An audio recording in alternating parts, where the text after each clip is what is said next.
आपने टेम्पलेट तो सिलेक्ट कर लिया और आप प्रीटी श्योर के वेबसाइट बिल्डर के ऊपर अपने तौर पे प्ले अराउंड भी कर रहे होंगे। अगले एक सेशन में चल के मैं आपको चंद ऑप्शंस बताऊंगा कि वेबसाइट बिल्डर में क्या चीज़ किस तरीके से करनी है। लेकिन उससे पहले सेशन में I would like to tell you कि how to connect a domain. Domain का मतलब ये होता है कि जो एड्रेस यानी कि वेबसाइट एड्रेस आप देना चाहते हैं अपने इस पर्टिकुलर टेम्पलेट को, जो जिसके ऊपर you are playing around at the moment, वो किस तरीके से किया जाता है। एक तो तरीका ये है कि आप वेबसाइट होस्टिंग जो वेब पेजेस हैं उसके ऊपर जाके आप एक एड्रेस खरीदते हैं, उसकी सब्सक्रिप्शन खरीदते हैं, होस्टिंग राइट्स खरीदते हैं, and then you can connect it with the Wix website. दूसरा तरीका ये है कि you can use the Wix hosting platform. जी हाँ, विक्स आपको ये भी ऑप्शन प्रोवाइड करता है कि जस्ट ऑन वन क्लिक आप अपना वेबसाइट एड्रेस सेलेक्ट कर लें और होस्टिंग ऑटोमेटिकली विक्स अपने तौर पे खुद उसको देख रहा होता है और आपसे मंथली तौर के ऊपर चार्ज कर रहा होगा 2 ढाई 3 हज़ार रुपये, जो भी उनकी चार्जिंग फीस है, और वो आप उसको पे भी कर रहे हैं। विक्स ही का प्लेटफॉर्म है जो उसको होस्ट कर रहा है, और एड्रेस लेना यानी डोमेन एड्रेस लेना भी बहुत आसान है। ये कैसे होता है, आइए ज़रा थोड़ी सी उसके ऊपर नज़र डालते हैं। जब आप बिल्डर को यूज़ करें तो आप देखिए कि टॉप साइड के ऊपर आपको डिफरेंट ऑप्शंस नज़र आ रही हैं। इन ऑप्शंस में से एक ऑप्शन है सेटिंग की, और सेटिंग में जब आप अपना माउस कर्सर लेके जाएंगे तो वहाँ कनेक्ट डोमेन की एक ऑप्शन है कि जिसके ऊपर आपने क्लिक करना है। जब आप कनेक्ट डोमेन के ऑप्शन में क्लिक करेंगे तो Wix will open the dashboard आपके सामने के, जिसके अंदर डोमेन के ऑप्शन को ऑटोमेटिकली उसने सेलेक्ट किया हुआ होगा, और यहाँ आपसे 2 सवाल पूछेगा जो बड़े ही आसान है। एक ये है कि आपने अपना नया डोमेन नेम खरीदना है, जो आप में से ज़्यादातर लोग करेंगे। दूसरा ये कि आपके पास ऑलरेडी एक डोमेन एग्जिस्ट करती है, यानी कि वेबसाइट एड्रेस एग्जिस्ट करता है, और आप उसी एड्रेस को यूज़ करना चाहते हैं और उसको अटैच करना चाहते हैं विक्स की इस वेबसाइट के साथ जो आप अभी बना रहे हैं। For example, if I want to buy a new domain, I will click on the first option. उस ऑप्शन पे क्लिक करने के बाद आगे मेरे सामने एक सर्च बार खुल गई है, और फॉर ए सेकंड अगर आप ये कहते हैं कि जी मैंने कोई डोमेन नहीं खरीदनी है, मैं चाहता हूँ कि wix.com की जो अपनी, जैसा वर्डप्रेस का एक अपना लिंक होता है, इसी तरीके से wix.com का अपना लिंक जो है वो मैं यूज़ करना चाहता हूँ फॉर फ्री ऑफ कॉस्ट। तो आप इधर टॉप पे देखें तो यहाँ आपको एक बाय डिफ़ॉल्ट वेब एड्रेस लिखा हुआ नज़र आ रहा है, जिसमें डिफरेंट कैरेक्टर्स विक्स यूज़ कर रहा है, and you can use this particular address in order to access your website. ये ऑलरेडी होस्टिंग प्लेटफॉर्म पे विक्स पे अवेलेबल है जो वेबसाइट आप बना रहे हैं।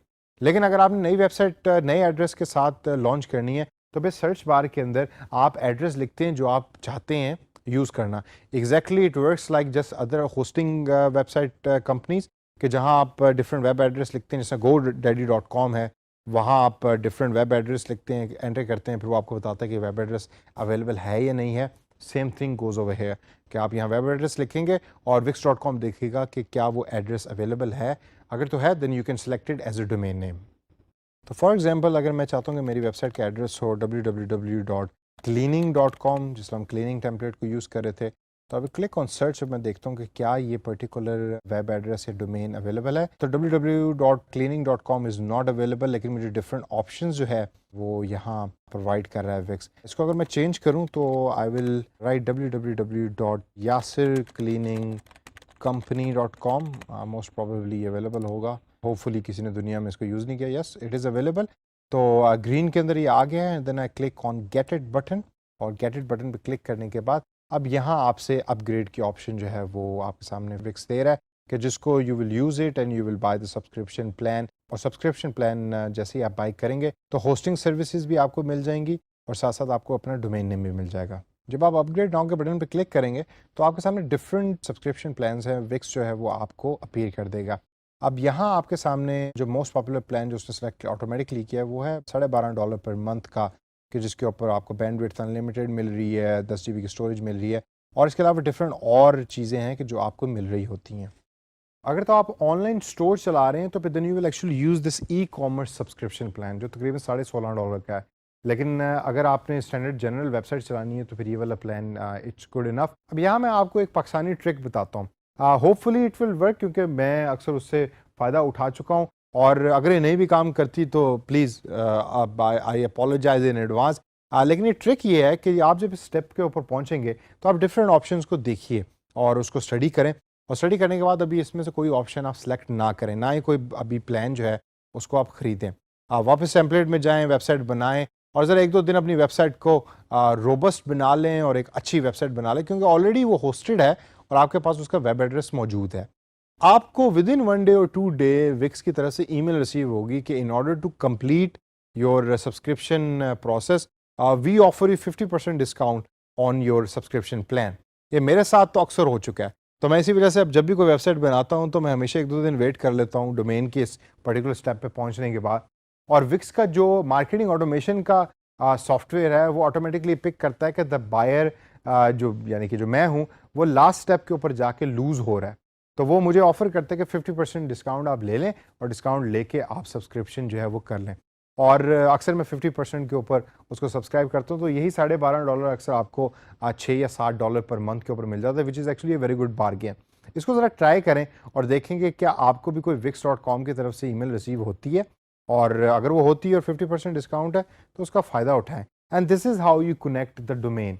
और इतना आसान है इस डोमेन को यूज़ करना। आप सब्सक्रिप्शन प्लान को यूज़ करेंगे, आपका नाम ऑटोमेटिकली वेबसाइट का सिलेक्ट हो जाएगा, होस्टिंग ऑटोमेटिकली बैकएंड के ऊपर हो रही है। तो बेसिक तरीके से जो वेबसाइट बनाने का पूरा स्टेप है वो यहाँ वन क्लिक के ऊपर सब हो रहा है। कुछ लोग इसके ऊपर आर्ग्यू करेंगे कि ये even may be after 50% discount ये थोड़ा सा महंगा सब्सक्रिप्शन प्लान है, लेकिन आपके पास वर्डप्रेस के ऑप्शन भी मौजूद है, आपके पास दूसरी ऑप्शंस भी मौजूद है। This is just another option. Shopify की तरह ये भी एक ऑप्शन है। मैं इसको इसलिए पसंद करता हूँ क्योंकि इसके जो टेम्पलेट्स हैं वो मुझे बहुत पसंद है और overall interface is also very good. Template selection तो हमने सीख ली है, और आप में से कई ऐसे लोग होंगे जो अपने तौर के ऊपर डिफरेंट टेम्पलेट्स को इस्तेमाल भी कर रहे होंगे। अब बारी आती है वेबसाइट एडिटर की। बेशक आप उसको अपने तौर के ऊपर प्ले अराउंड करके देख भी चुके होंगे, लेकिन इस सेशन के अंदर ब्रीफली मैं आपको बताऊंगा कि कौन कौन सी इंपॉर्टेंट ऑप्शंस हैं जो विक्स आपको वेबसाइट एडिटर या बिल्डर के अंदर देता है। और ये ऑप्शंस बहुत इंपॉर्टेंट है। इन चंद इंफॉर्मेशन के बाद आप अपने तौर के ऊपर विक्स को इस्तेमाल करना शुरू करें और प्रैक्टिस करें और एक्सप्लोर करें कि सॉफ्टवेयर के अंदर और क्या क्या पावर है जो आप एज ए फ्रीलांसर यूज़ कर सकते हैं। तो आइए चलते हैं वापस wix.com के अंदर और वेबसाइट एडिटर को इस्तेमाल करते हैं। अगर तो आपके सामने वेबसाइट एडिटर खुला हुआ है तो this is the page which you seeing at the moment.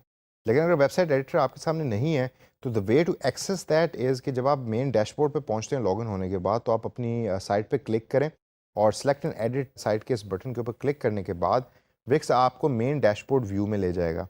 और जब आप डैशबोर्ड में जाएंगे तो दोबारा आपके सामने एक बटन अपीयर होगा जिसके ऊपर लिखा हुआ है manage and edit site. Once you click on that particular button तो वो वेबसाइट रिलेटेड मेन्यू में आपको ले जाएगा, और ये ऑप्शंस हम बाद में देखेंगे, लेकिन अभी हम फिलहाल एडिट साइट के बटन पे क्लिक करेंगे and then it will take us back to the Wix website editor.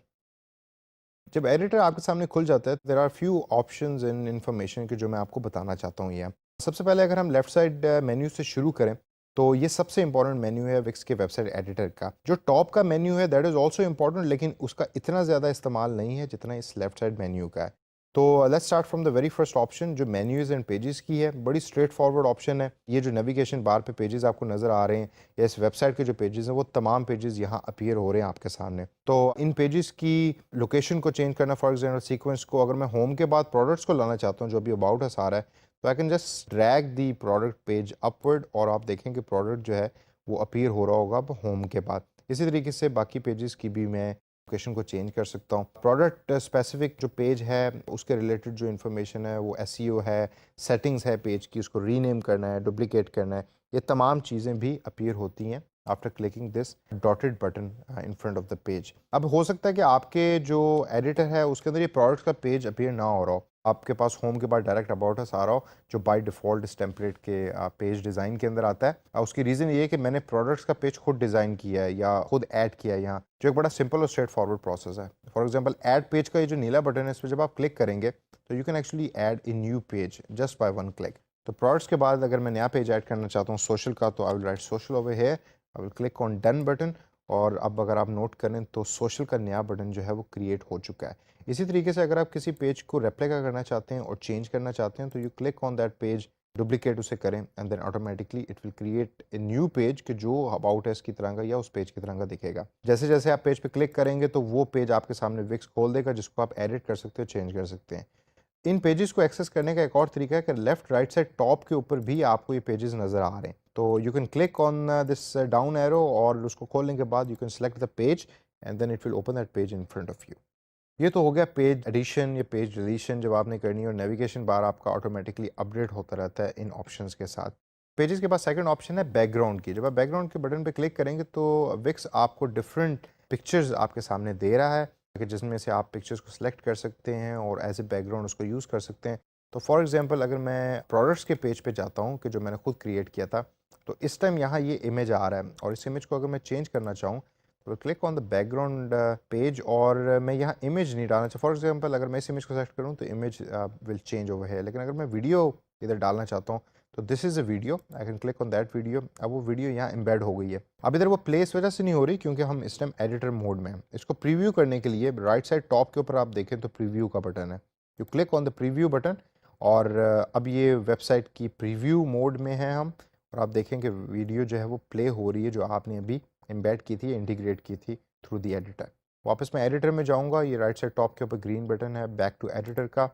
Background के ऑप्शन के बाद जो है वो ऐड के ऑप्शन है जो मेरी फेवरेट ऑप्शन है। यहाँ विक्स आपको टेक्स्ट से लेकर ब्लॉग और लाइट बॉक्स बेतहाशा डिफरेंट ऑप्शंस देता है और ये तमाम प्री डिज़ाइंड ऑप्शंस हैं। मतलब ये कि ये तमाम चीज़ें विक्स ने ऑटोमेटिकली जो है वो बनाई हुई हैं। फॉर एग्जांपल लिस्ट की अगर हम बात करें तो ये डिज़ाइंस ऑलरेडी विक्स ने बना के आपके सामने रखे हुए हैं जिनमें से आप डिज़ाइंस को यूज़ कर सकते हैं और काफ़ी खूबसूरत डिज़ाइन है। इसी तरीके से बटन्स हैं, बॉक्सेस हैं और बेताशा और चीज़ें जो आप यूज़ कर सकते हैं इसमें से। इनमें एक चीज़ जो है वो लाइट बॉक्स है जो मेरी पर्सनल फेवरेट है। लाइट बॉक्स इज़ बेसिकली कि जब आप कोई वेबसाइट विज़िट करते हैं तो आपके सामने एक बॉक्स पॉपअप हो जाता है कि जिसके अंदर अक्सर लिखा होता है कि 10% डिस्काउंट, 15% डिस्काउंट अगर आप अपना ईमेल एड्रेस लिखेंगे।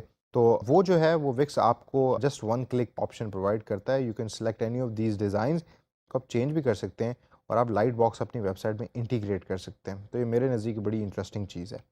ऐड के बाद अगला बटन जो है वो आता है विक्स ऐप मार्केट का। आप अपनी वेबसाइट पे डिफरेंट ऐप्स जो है जो विक्स की मार्केट में अवेलेबल हैं वो ऐड कर सकते हैं, जिस तरह फॉर्म्स हैं, कमेंट का कोई बॉक्स है, फेसबुक लाइक का पॉपअप है। इसके अलावा और भी बेतहाशा ऐप्स हैं कि जो आप अपने तौर पे इधर सर्च करें और देखें कि कौन सी ऐसी ऐप है कि जो आप अपनी वेबसाइट में ऐड करना चाहते हैं। माई अपलोड्स का बटन है फिर कि आपने अब तक कौन कौन से इमेजेस या वीडियोज़ अपलोड किए हैं। बुकिंग का है, ये ज़्यादा अभी फ़िलहाल आप यूज़ नहीं करेंगे। और लास्ट के अंदर ब्लॉग का है। ब्लॉग आप यहाँ से भी ऐड कर सकते हैं, लेकिन अगर आप किसी ब्लॉग की वेबसाइट बना रहे हैं तो स्टार्टिंग में जब आप टेम्पलेट डिसाइड कर रहे होते हैं तो वहाँ विक्स आपसे पूछता है कि आपने ब्लॉग तो नहीं बनाना। तो अगर आपने ब्लॉग बनाना होता है तो you select the blog option even from the beginning. तो ये तो हो गया generic rundown of the menu कि जो विक्स वेबसाइट एडिटर में आपके सामने अवेलेबल है।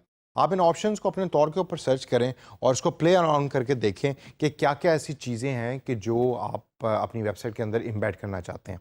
Before I finish the session, दो और चीज़ें जो मैं आपको बताना चाहता हूँ कि टेक्स्ट किस तरीके से चेंज होता है वेबसाइट में और इमेजेस में विक्स कौन कौन से फ्री इमेजेस आपको प्रोवाइड कर रहा है। अगर मैं वापस होम पेज पे जाऊँ तो होम पेज पे जाके मैं आपको बताना चाहूँगा आपकी टेक्स्ट किस तरीके से चेंज करना है। तो for example if you scroll down तो इस टाइम हो सकता है कि बैकग्राउंड में इमेज आपके पास डिफरेंट आ रहा हो। उसकी वजह ये है कि जब आप इमेज पे क्लिक करें तो you can actually change the background. तो ये कह रहा है चेंज स्ट्रिप बैकग्राउंड और यहाँ आपको काफ़ी बैकग्राउंड विक्स आपको प्रोवाइड कर रहा है ऑन देयर ओन। तो once I click on the background it will change it automatically. इसी तरीके से टेक्स्ट को चेंज करना है तो आप सिर्फ टेक्स्ट को क्लिक करें, यहाँ आपके पास कोई और टेक्स्ट लिखा हुआ आ रहा होगा। हेलो टेक्स्ट इस वजह से लिखा हुआ आ रहा है क्योंकि I have click the edit text button. जब मैं एडिट टेक्स्ट पे क्लिक करूँगा तो it's as simple as it is कि you can write whatever you want. तो मैं हेलो की बजाय, हेलो टेक्स्ट की बजाय हेलो अगर इसको कर दूँ तो this is how you change the text. Colour change करना है, बाकी फॉन्ट को चेंज करना है, वो तमाम ऑप्शन जैसे माइक्रोसॉफ्ट वर्ड में आपको प्रोवाइडेड होती हैं वो सारी चीज़ें आपको यहाँ प्रोवाइडेड हैं और आप उसको चेंज कर सकते हैं। तो इसको अपने तौर के ऊपर ज़रा प्ले अराउंड करें और देखेंगे किस तरीके से होता है। इससे अगली चीज़ जो है वो इमेज कौन से फ्री प्रोवाइड कर रहा है। फॉर एग्जांपल अगर आपके सामने ये इमेजेस अपीयर हो रहे हैं तो इनमें से मैं ये वाला इमेज चेंज करना चाहता हूँ। तो अभी click on that image, change image के बटन पे क्लिक करूंगा और यहाँ एक ऊपर टॉप पे अगर आप मेन्यू में देखें तो फ्री फ्रॉम विक्स का एक बटन है। ये वो इमेजेस हैं कि जो विक्स आपको फ्री ऑफ कॉस्ट प्रोवाइड कर रहा है। तो आप इसको सर्च भी कर सकते हैं। फॉर एग्जांपल मैं चाहता हूँ कंप्यूटर का कोई इमेज यहाँ ऐड करना है मैंने, तो I will right computer, press enter. तो ये देखें कि कंप्यूटर के टैग या कीवर्ड से जौन से इमेजेस यहाँ फ्री ऑफ कॉस्ट अवेलेबल हैं वो तमाम विक्स आपके सामने यहाँ खोल के आपको दिखा रहा है। तो आप इनमें से कोई भी इमेज यूज़ कर सकते हैं। कॉपीराइट का किसी को कोई इशू नहीं होगा और मेरे एक्सपीरियंस में ये तमाम इमेजेस जो हैं वो काफ़ी हाई क्वालिटी इमेजेस हैं। तो you can use any of these images and embed in your website. तो दोस्तों ये था विक्स वेबसाइट एडिटर का वेरी ब्रीफ टूर। अब आप अपने तौर के ऊपर इसकी इंफॉर्मेशन को और तमाम ऑप्शंस को डिटेल के अंदर एक्सप्लोर करें और देखें कि आप किस तरीके से वेबसाइट को रीडिज़ाइन कर सकते हैं और जो टेम्पलेट्स अवेलेबल हैं उसको अपनी ऑब्जेक्टिव और अपनी रिक्वायरमेंट के मुताबिक किस तरह चेंज कर सकते हैं। इंटरेस्टिंग है, इसके ऊपर टाइम स्पेंड करें थोड़े से ऑब्जेक्टिव ओरिएंटेड प्लान बनाकर वेबसाइट को रीडिज़ाइन करें और देखें कि विक्स आपको किस तरीके से हेल्प कर सकता है अपनी वेबसाइट को ज़बरदस्त सा बनाने में। कम वेबसाइट डिज़ाइनिंग के साथ साथ ऑनलाइन स्टोर सेटअप की भी बहुत जॉब्स फ्रीलांसिंग वेबसाइट्स पे अवेलेबल है। आपको अक्सर क्लाइंट ये कहता है कि भाई आप मुझसे पैसे लें और मुझे जो है वो एक ई कॉमर्स स्टोर सेटअप करके दें। डिजी स्किल्स के प्लेटफॉर्म से आप एक बहुत ही ज़बरदस्त कोर्स ई कॉमर्स मैनेजमेंट का तो पढ़ ही रहे हैं और आई एम प्रीटी श्योर कि उसके अंदर आपने काफ़ी डिफरेंट टिप्स एंड ट्रिक्स सीखेंगे भी और सीख भी लिए होंगे कि ई कॉमर्स स्टोर सेटअप किस तरह होना है। लेकिन ब्रीफली इस सेशन के अंदर मैं आपको बताऊंगा कि विक्स के अंदर अगर आपने ऑनलाइन स्टोर को सेटअप करना है तो वो किस तरीके से कर सकते हैं।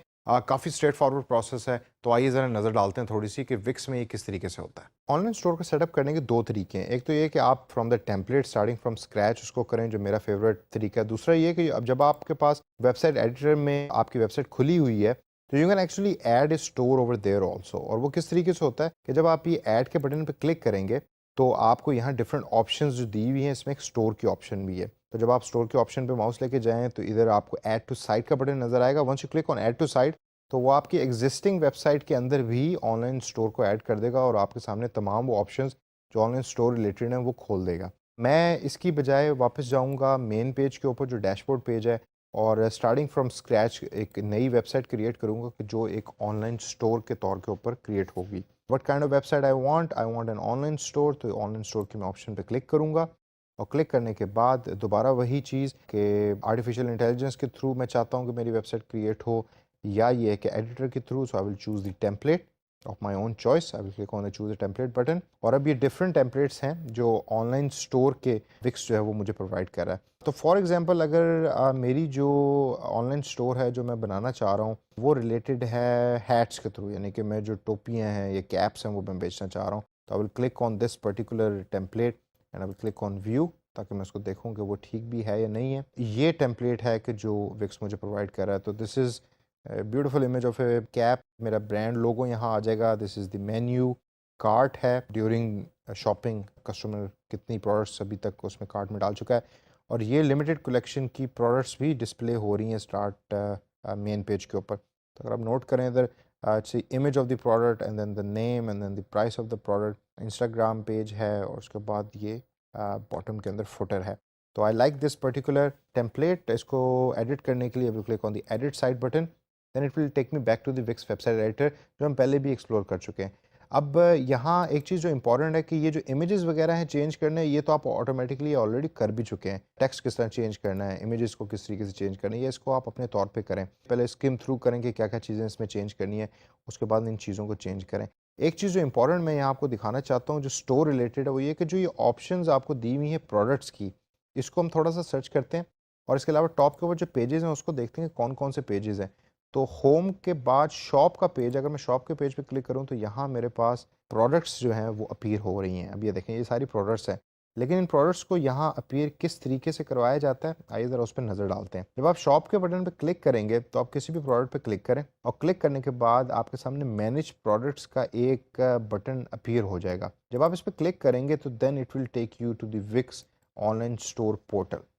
अब ये ऑनलाइन स्टोर जो है आपने मैनेज करना है या जो आपने चलाना है उसका पूरा का पूरा डैशबोर्ड है कि जिसके थ्रू आप प्रोडक्ट्स को ऐड भी करते हैं, डिलीट भी करते हैं, चेंज भी करते हैं। न्यू प्रोडक्ट ऐड करना सिंपल है, राइट साइड टॉप के ऊपर न्यू प्रोडक्ट का बटन है, यू कैन ऐड इट। अक्सर जब आप कोई क्लोथिंग का या इवन किसी भी किस्म का ऑनलाइन स्टोर चला रहे होते हैं तो अक्सर आप डुप्लीकेट कर रहे होते हैं और उसकी इन्फॉर्मेशन को चेंज कर रहे होते हैं। तो फॉर एग्जांपल अगर मैं इसी प्रोडक्ट को डुप्लीकेट करना चाहता हूँ तो I will click on this button, I will click on duplicate और ये उसी प्रोडक्ट की लिस्टिंग को डुप्लीकेट करेगा। सबसे पहले पूछ रहा है कि टाइटल ऑफ द प्रोडक्ट क्या होगा, तो फॉर एग्जांपल ब्लू कैप कर देते हैं इसको। उसके बाद इमेजेस हैं, इमेजेस में ये रखना चाहता हूँ, कोई और नया इमेज भी मैंने चेंज करना है तो it's a simple thing, plus के साइन पे क्लिक करें and then it will change it, जो भी इमेज आप यहाँ चेंज करना चाहते हैं। फिर आती है प्रोडक्ट की इन्फो जिसके अंदर नेम आपने ऑटोमेटिकली ऊपर दे दिया ऑलरेडी। रिबन के अंदर मतलब उस नाम के नीचे क्या आप और लिखना चाहते हैं सब टाइटल में। फॉर एग्जांपल अक्सर होता है ना ऑन सेल या न्यू अराइवल, वो आप इधर लिख सकते हैं, it will appear under the title of the product.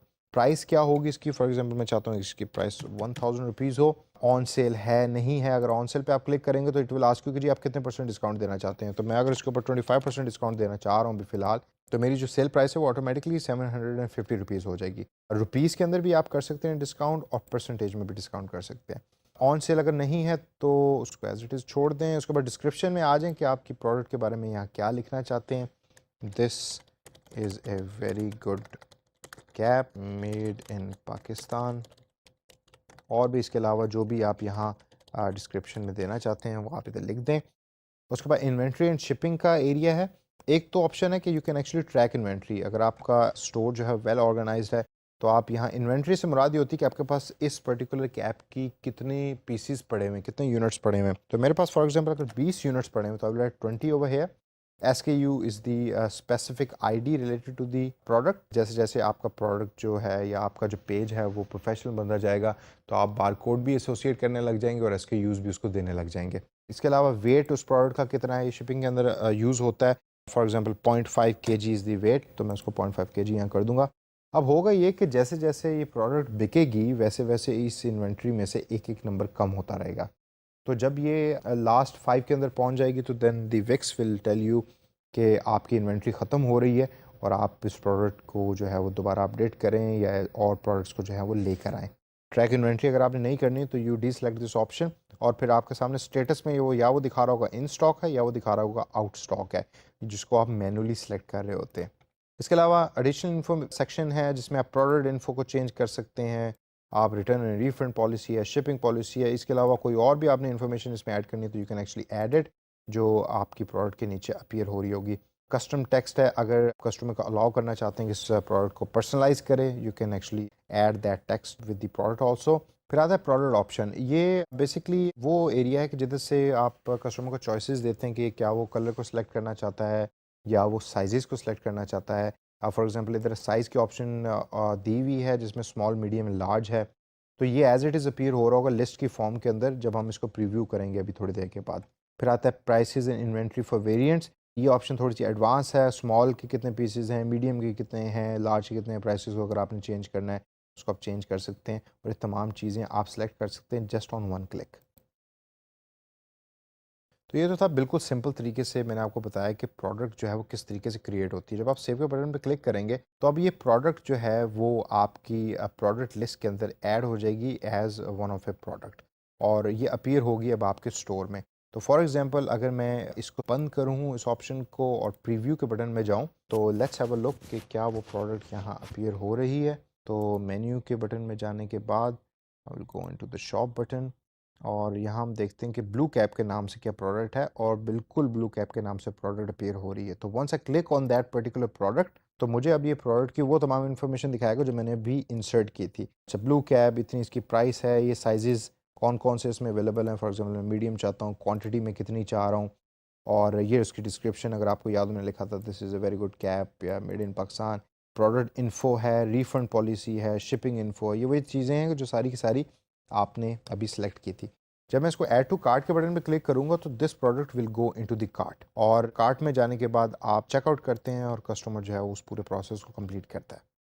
तो ये तो था वो प्रोसेस जिसके थ्रू आप प्रोडक्ट को ऐड करते हैं। एक चीज़ before I finish up the session जो बड़ी इंपॉर्टेंट है और इंटरेस्टिंग है वो ये कि जब आप टॉप के ऊपर क्लिक करें तो आप देखेंगे कि ये तो वो पेजेस हैं कि जो आपको नज़र आ रहे हैं आपके नेविगेशन बार के अंदर, लेकिन उसके अलावा ये कुछ पेजेस हैं कि जो अलग से अपीयर हो रहे हैं जिसका आपको पता तो नहीं है कि क्यों पेजेस आ रहे हैं। ये वो पेजेस हैं कि जो कार्ट रिलेटेड हैं। फॉर एग्जाम्पल प्रोडक्ट की पेज के ऊपर क्या चीज़ अपीयर होगी, थैंक यू पेज पर क्या अपीयर होगा और कार्ट किस तरह का दिखेगा कस्टमर के सामने, ये तमाम चीज़ें भी आपको ड्रॉ कर सकते हैं। फॉर एग्जांपल अगर मैं थैंक यू पेज पे क्लिक करूं तो इट विल अपीयर कि जब कार्ट कंप्लीट होगा, कस्टमर ऑर्डर प्लेस कर देगा तो this is the page which is going to appear in front of the customer. इसको भी आप चेंज कर सकते हैं और आप अपने तौर के ऊपर देख सकते हैं कि यहाँ आपने क्या चीज़ लिखनी है और क्या चीज़ चेंज करनी है। इसके अलावा एक लाइट बॉक्स भी है जो अपीयर हो रहा है जो मेन्यू का जिसको टाइटल दिया हुआ है। मेन्यू से मुराद ये है कि अगर आप राइट साइड पर देखें तो this is basically the menu कि जो यूज़ हो रहा है इस वेबसाइट के टेम्पलेट के अंदर। तो जब इसके ऊपर कोई क्लिक करेगा तो मेन्यू जो है वो ऐसे अपीयर होगा इन front of that particular user और इसको भी आप तमाम चीज़ों को आप चेंज कर सकते हैं। तो दोस्तों ये तो था ब्रीफ ओवरव्यू कि ऑनलाइन स्टोर को सेटअप कैसे करना है। सिंपल प्रोसेस है, वन क्लिक के ऊपर काफ़ी चीज़ें हो रही हैं। हमने प्रोडक्ट को ऐड भी करके देख लिया, उसकी इन्फॉर्मेशन को भी चेंज करके देख लिया। हमने ये भी देख लिया कि अगर कार्ट के लास्ट के पेजेस को चेंज कैसे करना है और उसके अंदर जो चीज़ें जो टेक्स्ट आ रहा है उसको आप तब्दील कैसे कर सकते हैं। इसको अपने तौर के ऊपर देखिए, अपने तौर के ऊपर एक्सप्लोर करें और इसमें बेतहाशा और भी ऑप्शंस हैं कि जो बड़ी पावरफुल हैं और ऑनलाइन स्टोर में उसका बहुत बड़ा रोल भी है और उसको आप एज ए फ्रीलांसर यूज़।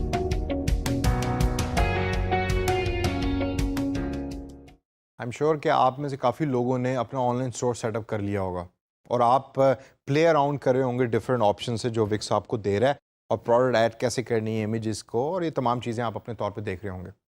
लेकिन आप में से कुछ लोग यहाँ मुझसे सवाल पूछ सकते हैं कि भाई ठीक है, हमने ऑनलाइन स्टोर तो सेटअप कर लिया, लेकिन main purpose of the online store is कि मुझे एक रोबस्ट किस्म का पॉइंट ऑफ सेल सिस्टम मिले। ऑर्डर मुझे कहाँ से पता लगेगा कि मुझे ऑर्डर्स कौन से रिसीव हुए हैं, और ये तमाम चीज़ें कहाँ से एक्सेस करनी है, और क्या मैं इसको एज ए मार्केटिंग टूल भी यूज़ कर सकता हूँ विक्स के प्लेटफॉर्म को। इस पर्टिकुलर सेशन में ब्रीफली मैं आपको उस मेन्यू में लेके चलूँगा कि जहाँ से आप ईमेल भी कर सकते हैं कस्टमर्स को, आप कूपन्स भी भेज सकते हैं, आप एसईओ की पावर को भी यूज़ कर सकते हैं, और आप ये भी देख सकते हैं कि आपको अभी तक ऑर्डर्स कौन कौन से रिसीव हुए हैं। तो आइए चलते हैं और देखते हैं कि ये ऑप्शंस कैसे एक्सेस करनी है। इन ऑप्शंस को एक्सेस करने का सिंपल तरीका तो यही है कि आप प्रोडक्ट पे क्लिक करें और क्लिक करने के बाद मैनेज प्रोडक्ट्स के बटन पे क्लिक करें। जब आप मैनेज प्रोडक्ट्स के बटन पे क्लिक करेंगे तो it will take you back to the main dashboard के जहाँ से आप अभी प्रोडक्ट को ऐड कर रहे थे। लेकिन हमें ये वाला पेज अभी नहीं चाहिए क्योंकि ये हम ऑलरेडी एक्सप्लोर कर चुके हैं और आप इसको जानते हैं कि ये तमाम इंफॉर्मेशन ऑप्शंस कैसे यूज़ करनी है। आई will click on this main menu button कि जो मुझे मेरी वेबसाइट के ऑनलाइन स्टोर के मेन्यू में ले जाएगा, जो बेसिकली बहुत ही पावरफुल पेज है। अब यहाँ अगर आप लेफ्ट साइड पे देखें तो हमने सिर्फ अभी स्टोर प्रोडक्ट्स की जो ऑप्शन है उसको एक्सप्लोर किया है। इसके अलावा जब आप स्टोर ऑर्डर्स के ऊपर क्लिक करते हैं, अब ये वो पेज है कि जिधर आपको तमाम ऑर्डर्स जो रिसीव हुए हैं उसकी इन्फॉर्मेशन यहाँ रिसीव हो रही होगी। आप ये देख सकते हैं कि कौन कौन से प्रोडक्ट्स जो हैं वो अभी तक बिके हैं, कितने प्राइस के ऑर्डर्स रिसीव हुए हैं, कस्टमर्स के एड्रेसेस क्या हैं, ये तमाम इन्फॉर्मेशन आपको इस पर्टिकुलर पेज पे रिसीव हो रही होगी। इसके अलावा आप ब्लॉग को यहाँ ऐड कर सकते हैं इधर। This is a new option जो विक्स ने दी है। अगर आपका फैशन रिलेटेड पेज है तो you can actually add A blog on your website. Contact and CRM की जो ऑप्शन है वो बड़ी इंटरेस्टिंग है। जैसे जैसे आपकी वेबसाइट पे लोग आते हैं, विजिट करते हैं, ऑनलाइन स्टोर के ऊपर शॉपिंग करते हैं, तो you can add the customer relationship management interface, contact list बना सकते हैं, इनवॉइसेस भेज सकते हैं कस्टमर्स को। ये तमाम चीज़ें वन क्लिक के ऊपर विक्स आपको प्रोवाइड कर रहा होता है। फॉर एग्जाम्पल अगर मैं इनवॉइसेस के ऑप्शन पर क्लिक करूँ तो यहाँ आप देखें कि आप बड़े आराम से और ईजिली आप नई इनवॉइस क्रिएट कर सकते हैं which you can actually send it to the customer. इसके बाद जो है वो मार्केटिंग टूल्स है जो मेरी फेवरेट ऑप्शंस है। यहाँ आप स्टोर कूपन्स जो है वो कस्टमर्स को भेज सकते हैं थ्रू ईमेल। आप नया कूपन बनाकर, फॉर एग्जांपल अगर किसी ने आपसे प्रोडक्ट खरीदी, उसको प्रोडक्ट पसंद नहीं आई, आपने उसको पैसे रिफंड करने हैं, तो rather than sending back the money you can actually create a new coupon. उसको आप नंबर दे सकते हैं कि भाई आपने मुझसे 500 रुपये की चीज़ खरीदी थी तो ये कूपन ले लें, और इसके नंबर को जब भी आप शॉपिंग करेंगे तो उस कूपन नंबर को लिखेंगे तो 500 का डिस्काउंट आपको मिल जाएगा। इसके अलावा गेट फाउंड ऑन गूगल की एक ऑप्शन है जो बेसिकली एसईओ के डायरेक्टली रिलेटेड है। कुछ चंद पैसे चार्ज करता है जो विक्स है आपसे, और एसईओ विज के थ्रू आपका ऑटोमेटिकली सारे का सारा एसईओ करके आपकी जो रैंकिंग है वो बेसिकली बेहतर बना देता है ताकि ज़्यादा कस्टमर्स जो हैं वो आपकी वेबसाइट के ऊपर विजिट करें। ईमेल मार्केटिंग का ऑप्शन है, वो तमाम ईमेल एड्रेस जो यूज़र्स यूज़ कर रहे होते हैं ड्यूरिंग शॉपिंग, उसको यूज़ करने के बाद आप ईमेल मार्केटिंग जो है वो कर सकते हैं और लोगों को ईमेल भेज सकते हैं जो अक्सर ब्रांड्स की तरफ से आपको रिसीव भी होती होंगी। अगेन वेरी स्ट्रेट फॉरवर्ड और सिंपल प्रोसेस है जो आप अपने तौर पे इसको एक्सप्लेन कर सकते हैं। ऑटोमेटेड ईमेल भी है कि जिसके अंदर आप ऑटोमेटिक ईमेल्स कर सकते हैं। कोई इवेंट आ रहे हैं तो आपने ऑटोमेशन के ऊपर ईमेल्स लगा दिए और कस्टमर्स को भी ईमेल जाएंगी। और फिर उसके बाद मार्केटिंग इंटीग्रेशन है जो डिफरेंट प्लेटफॉर्म्स को इंटीग्रेट करता है और ज़रा एडवांस लेवल के ऊपर जाकर गूगल एनालिटिक्स या एडवर्ड्स या फेसबुक, ये तमाम चीज़ें इसके अंदर इंटीग्रेट कर देता है। तो दोस्तों ये तो थी ऑनलाइन स्टोर की वो तमाम ऑप्शंस के जो विक्स के ऑनलाइन स्टोर को बड़ा पावरफुल बनाती हैं। अब इन ऑप्शंस को अपने तौर के ऊपर आप देखिए, इसको प्ले अराउंड करें, इनवॉइसेस कैसे बनती हैं, ईमेल्स कैसे जनरेट होती हैं, ऑर्डर्स कैसे जनरेट होते हैं। और जब आप इन तमाम चीज़ों का आपको पता लग जाएगा, when you are comfortable with it, that's when you will actually start upgrading it and you will start buying their services के जो $8 या $16 पर मंथ जितने की भी वो ऑफर कर रहे हैं। तो विक्स ऑनलाइन स्टोर इस तरीके से इस्तेमाल किया जाता है, इस तरीके से यूज़ होता है, और दुनिया में बहुत सारी वेबसाइट्स हैं जो विक्स के ऑनलाइन स्टोर को यूज़ करती हैं। एक क्वेश्चन आप मेरे से यहाँ पूछ सकते हैं और जो बड़ा रेलेवेंट क्वेश्चन है, और आई एम श्योर कि आप में से काफ़ी ऐसे लोग होंगे कि जो इसके बारे में सोच भी रहे होंगे, बल्कि कुछ ने तो एक्सप्लोर भी कर लिया होगा, कि आजकल तमाम इंटरनेट जो लोग यूज़ कर रहे हैं वो ज़्यादातर तो मोबाइल फ़ोन पे यूज़ कर रहे हैं, और आप हमें जो है वो डेस्कटॉप रिलेटेड वेबसाइट और डेस्कटॉप रिलेटेड ऑनलाइन स्टोर बताना सिखा रहे हैं। तो अगर हमने मोबाइल फ़ोन यूज़र्स के लिए वेबसाइट बनानी है तो उसका क्या तरीका है? Do we still have to give money to software engineer या सॉफ्टवेयर डेवलपर या वेबसाइट डेवलपर? बिल्कुल नहीं। विक्स आपको स्ट्रेट फॉरवर्ड प्रोसेस बताता है कि आपने मोबाइल की जो वेबसाइट बनानी है उसको ऑप्टिमाइज़ कैसे करना है। सेम वेबसाइट जो आपने बनाई है उसी को आप ऑप्टिमाइज़ करते थे मोबाइल के लिए और आप फिर आप उसको चेंज भी करते हैं। इस सेशन के अंदर ब्रीफली मैं आपको बताऊंगा कि वो ऑप्शन कहाँ से एक्सेस करनी है और फिर आप अपने तौर के ऊपर प्ले अराउंड करें और सीखिए कि किस तरीके से आपने ऑप्टिमाइज़ करना है फॉर मोबाइल यूज़र्स। जब आप वेबसाइट एडिटर में जाएंगे तो आप देखें कि राइट साइड के ऊपर आपको ऊपर मोबाइल का एक बटन नज़र आएगा। Once you click on this mobile button, ये आपसे पूछेगा कि आपने डेस्कटॉप व्यू को एडिट करना है या मोबाइल को एडिट करना है। तो अब तक हम जो हैं सिर्फ डेस्कटॉप की या लैपटॉप स्क्रीन के ऊपर जो वेबसाइट अपीयर होगी उसको एडिट करते रहें। तो I want to edit my mobile view button, तो उसके ऊपर मैं क्लिक करने से पहले अगर नीचे आप देखें तो ऑटोमेटिकली बाय डिफ़ॉल्ट विक्स जो है उसने ये ऑप्शन सेलेक्ट की हुई है कि make your site mobile friendly. मतलब ये कि जो जो ऑप्शंस आप यहाँ सेलेक्ट कर रहे हो, चेंज कर रहे हैं, उसको बाय डिफ़ॉल्ट वो ऑप्टिमाइज़ करता रहता है साथ साथ for mobile phone users. Let's click on this edit mobile view और अब आपके सामने ये मोबाइल स्क्रीन उसने खोल दी है। लेट्स स्किप दिस, ये जो इन्फॉर्मेशन पेज है इसको आप अपने तौर पे देख सकते हैं और ये मोबाइल स्क्रीन जो है वो विक्स ने आपके सामने खोल दी है कि this is how it's going to appear on the mobile phone screen. आप इसको अगर स्क्रॉल अप स्क्रॉल डाउन करें तो आपको पता लगेगा कि आपकी जो वेबसाइट है वो मोबाइल के ऊपर कैसी लगेगी। डिफरेंट टेम्पलेट्स के डिफरेंट डिज़ाइन होते हैं मोबाइल्स के लिए, तो आपने देखना है कि आपको कौन सा डिज़ाइन जो है वो सूट करता है। यहाँ आप जितनी तमाम चीज़ें आ रही हैं इसको चेंज कर सकते हैं। अगर इस टेक्स्ट को चेंज करना चाहते हैं, प्रोडक्ट तो of course it will change from the store जो हमने पहले सीख भी लिया है। आप अपने लोगो को यहाँ चेंज करना है, यहाँ टॉप के टेक्स्ट को चेंज करना है, मेन्यू की पोजीशन को चेंज करना है, ये तमाम चीज़ें आप इस पर्टिकुलर व्यू के अंदर चेंज कर सकते हैं। फिर मोबाइल टूल्स की जो ऑप्शन है वो भी बड़ी इंटरेस्टिंग है। आप क्विक एक्शन बार या back to top button different जगहों के ऊपर जो है वो इंटीग्रेट कर सकते हैं अपने इस पर्टिकुलर पेज पे। इन बैकग्राउंड है, उसके बाद मेन्यू एंड पेजेस का बटन है, ये वही ऑप्शंस हैं कि जो आपको अपीयर हो रही थी डेस्कटॉप व्यू में, वही आपको मोबाइल व्यू में भी अपीयर होंगी। तो ये इस तरीके से आप एक्सेस करते हैं और फिर आप इसको चेंज करते हैं और इसको आपने जहन में रखना है कि जब भी आप कोई वेबसाइट बना रहे हैं तो हमेशा उसको ऑप्टिमाइज़ करें फॉर मोबाइल। जब आपने चीज़ों को चेंज कर दिया है तो you can actually preview it. You click on the preview button, तो अब ये आपको मोबाइल व्यू दिखा रहा है rather than a desktop view, और वही आप स्क्रॉल डाउन करें तो this is how it's going to appear on your mobile phone. एक चीज़ जो विक्स की बहुत अच्छी है वो ये कि ये जैसे जैसे आप चीज़ें वेबसाइट के अंदर चेंज कर रहे होते हैं तो उसको बैक एंड में ऑप्टिमाइज़ कर रहा होता है मोबाइल फ़ोन के लिए। काफ़ी दफ़ा तो ऐसे होता है जिस तरह इस वेबसाइट में है या इस टेम्पलेट में कि आपको शायद कुछ भी चेंज ना करना पड़े, लेकिन कई ऐसे टेम्पलेट्स हैं कि जब आप उसको कस्टमाइज़ कर लेते हैं तो आपको फिर मोबाइल का जो व्यू है उसको भी थोड़ा सा चेंज करना पड़ता है और उसको ऑप्टिमाइज़ बनाना पड़ता है। उसको आप अपने तौर के ऊपर देखें। इन तमाम जो प्रीव्यू जो भी आपने देखा, अगर आप चाहते हैं कि इसको मोबाइल के ऊपर व्यू करें rather than on a computer screen, तो जो वेबसाइट एड्रेस अभी विक्स ने आपको एलोकेट किया हुआ है उस वेबसाइट एड्रेस को अपने मोबाइल गूगल क्रोम में टाइप करें। टाइप करने के बाद जब आप उसको सर्च करें तो आपकी वेबसाइट आपको मोबाइल पे ओपन हो जाएगी and that is the best way to see कि आपकी वेबसाइट मोबाइल फ़ोन पे दिखती किस तरीके से है। इसको अपने तौर पे एक्सप्लोर करें, इसको लर्न करें and now you have a power to open an online store for mobile, for desktop. Freelancing की दुनिया में जो भी जॉब्स अवेलेबल हैं ऑनलाइन स्टोर को या वेबसाइट डिज़ाइनिंग के लिए, वो तमाम अब आपके एक्सेस में है और इतने आसान तरीके से आप कर सकते हैं। The best of luck and go ahead and get that first project of online store development. Internet की एक बहुत बड़ी खूबी है, यहाँ हर चीज़ को करने के लिए बेतहाशा सॉफ्टवेयर और प्लेटफॉर्म्स मौजूद हैं। अब मैंने तो आपको इस डिजिटल मार्केटिंग के मॉड्यूल के अंदर wix.com के थ्रू ऑनलाइन स्टोर या वेबसाइट डेवलपमेंट सिखाई है। आप में से कुछ लोग मुझसे एग्री करेंगे या कुछ लोग मुझसे फिर डिसएग्री करेंगे कि ये कोई बहुत अच्छा प्लेटफॉर्म नहीं है। अब wix.com के अलावा बेतहाशा और कई प्लेटफॉर्म्स हैं कि जिसको आप यूज़ कर सकते हैं for website development and online store. उनमें से दो मोस्ट इंपॉर्टेंट और मोस्ट पॉपुलर हैं। एक तो वर्डप्रेस का है जो आप स्टोर डेवलपमेंट करते हैं, और दूसरा है शॉपिफाई। वर्डप्रेस आप ई कॉमर्स मैनेजमेंट के कोर्स में भी सीख रहे होंगे या आगे चल के सीखेंगे, और वर्डप्रेस के ऊपर डीजी स्किल्स के इस प्लेटफॉर्म पे एक स्पेसिफिक कोर्स भी ऑफर हो रहा है। तो आप डिटेल के अंदर सीखिए कि वर्डप्रेस पे वेबसाइट कैसे डेवलप होती है, ऑनलाइन स्टोर कैसे डेवलप होता है। लेकिन शॉपिफाई एक ऐसा प्लेटफॉर्म है जो पूरी दुनिया में शायद इस टाइम सबसे ज़्यादा यूज़ हो रहा है। मैं उसकी डिटेल में ज़्यादा नहीं जाऊँगा, लेकिन चंद चीज़ें हैं कि जिसकी वजह से शॉपिफाई को मैं विक्स से ज़्यादा रैंक करता हूँ।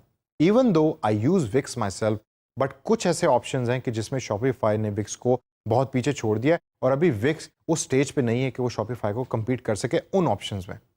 तो शॉपिफाई की वो कौन कौन सी ऑप्शंस हैं, आइए ज़रा थोड़ी सी उसके बारे में सर्च करते हैं और मैं आपको ब्रीफली बताता हूँ कि अगर आपने उस तरह का स्टोर बनाना है तो फिर उसके लिए शॉपिफाई बेहतर है, विक्स बेहतर नहीं है। तो आइए चलते हैं शॉपिफाई के फेसबुक पेज पे और वहाँ से मैं आपको बताता हूँ कि वो कौन सी ऑप्शन है कि जिसमें शॉपिफाई यूज़ करना ज़्यादा बेहतर है। शॉपिफाई की वेबसाइट पे जाने का एक मकसद ये है कि जब आप उसकी वेबसाइट को विज़िट करेंगे तो you will actually find out कि वहाँ क्या क्या ऑप्शंस आपके सामने अवेलेबल हैं, कौन कौन सी प्रोडक्ट्स जो है वो शॉपिफाई आपको देता है। फॉर एग्जांपल ऑनलाइन स्टोर से लेकर point of sale, buy button, Pinterest, Facebook shop, Facebook Messenger, Amazon, eBay और एंटरप्राइज, डिफरेंट ऑप्शंस हैं जो शॉपिफाई आपको प्रोवाइड कर रहा है। इनके पेज को थॉरोली पढ़ें, इसको समझें, इसको देखें और अंडरस्टैंड करें कि क्या क्या ऐसी चीज़ें हैं कि जिसकी वजह से शॉपिफाई दुनिया का इस टाइम सबसे बड़ा ई कॉमर्स प्लेटफॉर्म है जो दुनिया में यूज़ हो रहा है। प्राइसिंग के बटन पे जब आप क्लिक करेंगे तो it will give you the pricing of different packages. यहाँ आके मैं विक्स को शॉपिफाई से थोड़ा सा बेहतर रैंक करूँगा। अगर आप देखें तो इनका मिनिमम जो बेसिक शॉपिफाई प्लान है वो अबाउट 29 या $30 है, तो पे 79 है, पे 299 है, जबकि विक्स के जो प्लान हैं वो इससे ज़्यादा सस्ते हैं और यही वजह है कि मैं विक्स यूज़ करता हूँ शॉपिफाई की निस्बत। लेकिन हर बंदे की एक पर्सनल चॉइस होती है, तो आप अपने तौर के ऊपर देखें और डिसाइड कीजिए कि आपने शॉपिफाई को इंटीग्रेट करना है या आपने विक्स को इंटीग्रेट करना है। तो pricing wise I think Wix is better than Shopify. अब आती है वो वाली पर्टिकुलर ऑप्शन जिसके अंदर शॉपिफाई विक्स को पीछे छोड़ता है, बल्कि तमाम और प्लेटफॉर्म्स को पीछे छोड़ जाता है, और वो ऑप्शन है नीचे दी हुई छोटी सी शॉपिफाई लाइट की। जी हाँ, ये $9 के अंदर शॉपिफाई जो है वो आपको एक ऐसी ऑप्शन दे रहा है कि जो मेरे नज़दीक दुनिया में इस टाइम बहुत ही पावरफुल ऑप्शन है। You can actually use your Facebook account in order to sell the products, not to share it but to sell it. वो होता कैसे और उसको इस्तेमाल करने का सबसे सिंपल तरीका क्या है? You go on your Facebook page और फेसबुक पेज पे जाने के बाद आप सर्च के अंदर शॉपिफाई के पेज को फाइंड आउट करें और जब आप उसको शॉपिफाई के पेज को देखेंगे तो दिस इज़ द पेज जिसमें 3.2 मिलियन लोगों ने उसको लाइक किया हुआ है। तो click on the Shopify page और यहाँ लेफ्ट साइड पे आप देखें सेल ऑन फेसबुक का एक बटन है। जब आप इस पर क्लिक करेंगे तो from this page onward Shopify allows you to use the trial for the Facebook store. मैं बड़ा स्ट्रांगली आपको रेकमेंड करूंगा कि आप इस ट्रायल को अपने तौर के ऊपर इस्तेमाल करें और कुछ दिनों के लिए ज़रा इस्तेमाल करके देखें कि ये क्या इसमें ऐसी चीज़ है कि जो मैं कह रहा हूँ कि जिसने विक्स को पीछे छोड़ दिया, बल्कि तमाम और प्लेटफॉर्म्स को पीछे छोड़ दिया। Now Shopify basically converts your Facebook page into an online store. आपका जो यूज़र है वो आपके पेज पे आता है, उस पर प्रोडक्ट पे क्लिक करता है, उसको बाय करता है, क्रेडिट कार्ड पेमेंट डिटेल्स देता है और वो प्रोडक्ट को परचेज़ करके जो कार्ट रिलेटेड इन्फॉर्मेशन है वो तमाम उसके सामने अपीयर हो रही होती है विदाउट लीविंग फेसबुक। ये बहुत ही पावरफुल चीज़ है। अभी तक तमाम फेसबुक पेजेस जो ऑनलाइन स्टोर के हैं वो इन्फॉर्मेशन को शेयर कर रहे होते हैं। उन्होंने एक प्रोडक्ट की इन्फॉर्मेशन को शेयर किया, प्राइसेस उसमें लिखी हुई हैं, जब आप उसके लिंक पे क्लिक करते हैं तो it takes you to the actual website, जो कभी कभार काफ़ी अनोइंग भी हो जाती है। तो फेसबुक पेज के ऊपर रहते हुए प्रोडक्ट को परचेज करना, it opens up a completely new era of online shopping. Billions of users are using Facebook at the moment और currently right now आजकल के दौर में Facebook ही सबसे ज़्यादा पावरफुल प्लेटफॉर्म है सोशल मीडियम परस्पेक्टिव से। तो अगर शॉपिफाई आपको $9 के अंदर फेसबुक की पावर को अनलॉक करने की ऑप्शन देता है तो वाई नॉट। तो इस पर्टिकुलर ट्रायल को यूज़ करें। This is how you actually use the trial कि आप फेसबुक के थ्रू जाकर अपनी इन्फॉर्मेशन देते हैं, वो आपको एक्सेस दे देता है फेसबुक ट्रायल को यूज़ करने का। इसको यूज़ करें और देखें कि क्या ये आपकी उन ऑब्जेक्टिव्स को पूरा करता है। आप हो सकता है कि आप अपने घर से खुद फेसबुक का बिजनेस शुरू करना चाहते हैं, तो maybe Shopify is going to help you out. और $9 का मतलब है अबाउट ₹1000, और दोस्तों ₹1000 महीने का is not a lot of money. हो सकता है आप खाने के ऊपर शायद इससे कहीं ज़्यादा खर्च करते हो एक टाइम में, तो ₹1000 देकर अगर आपको फेसबुक का स्टोर सेटअप करने को मिल रहा है और इतनी पावरफुल टूल के थ्रू मिल रहा है तो व्हाई नॉट। इसको सर्च कीजिए, इसको इस्तेमाल कीजिए, इसके ट्रायल को इस्तेमाल कीजिए और देखिए कि क्या शॉपिफाई आपको हेल्प आउट कर सकता है आपके मिशन के अंदर।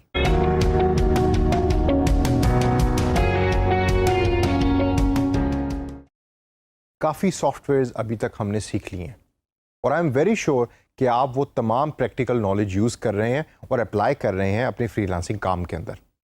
लेकिन इन तमाम सॉफ्टवेयर और प्लेटफॉर्म्स के अलावा एक ऐसी चीज़ भी डिजिटल मार्केटियर बनने के लिए ज़रूरी है कि जिसके अंदर कोई सॉफ्टवेयर या प्लेटफॉर्म सीखना ज़रूरी नहीं, बल्कि दिमाग का होना और टाइपिंग स्किल्स का होना ज़रूरी है।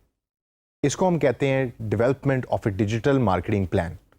फ्रीलांसिंग वेबसाइट्स के ऊपर डिजिटल मार्केटिंग प्लान डेवलपमेंट की काफ़ी जॉब्स अवेलेबल हैं, लेकिन ये जॉब्स जो हैं ये किसी भी ऐरे गैरे डिजिटल मार्केटिंग के लिए नहीं। जब आप एक professional well experience digital marketeer बन जाते हैं तो फिर आप दूसरी कंपनीज के लिए प्लान लिखना शुरू करते हैं। ज़रूरी नहीं कि फ्रीलांसिंग के लिए या फ्रीलांसिंग की वेबसाइट यूज़ करके आप इंटरनेशनल क्लाइंट के लिए डिजिटल मार्केटिंग प्लान बनाएं।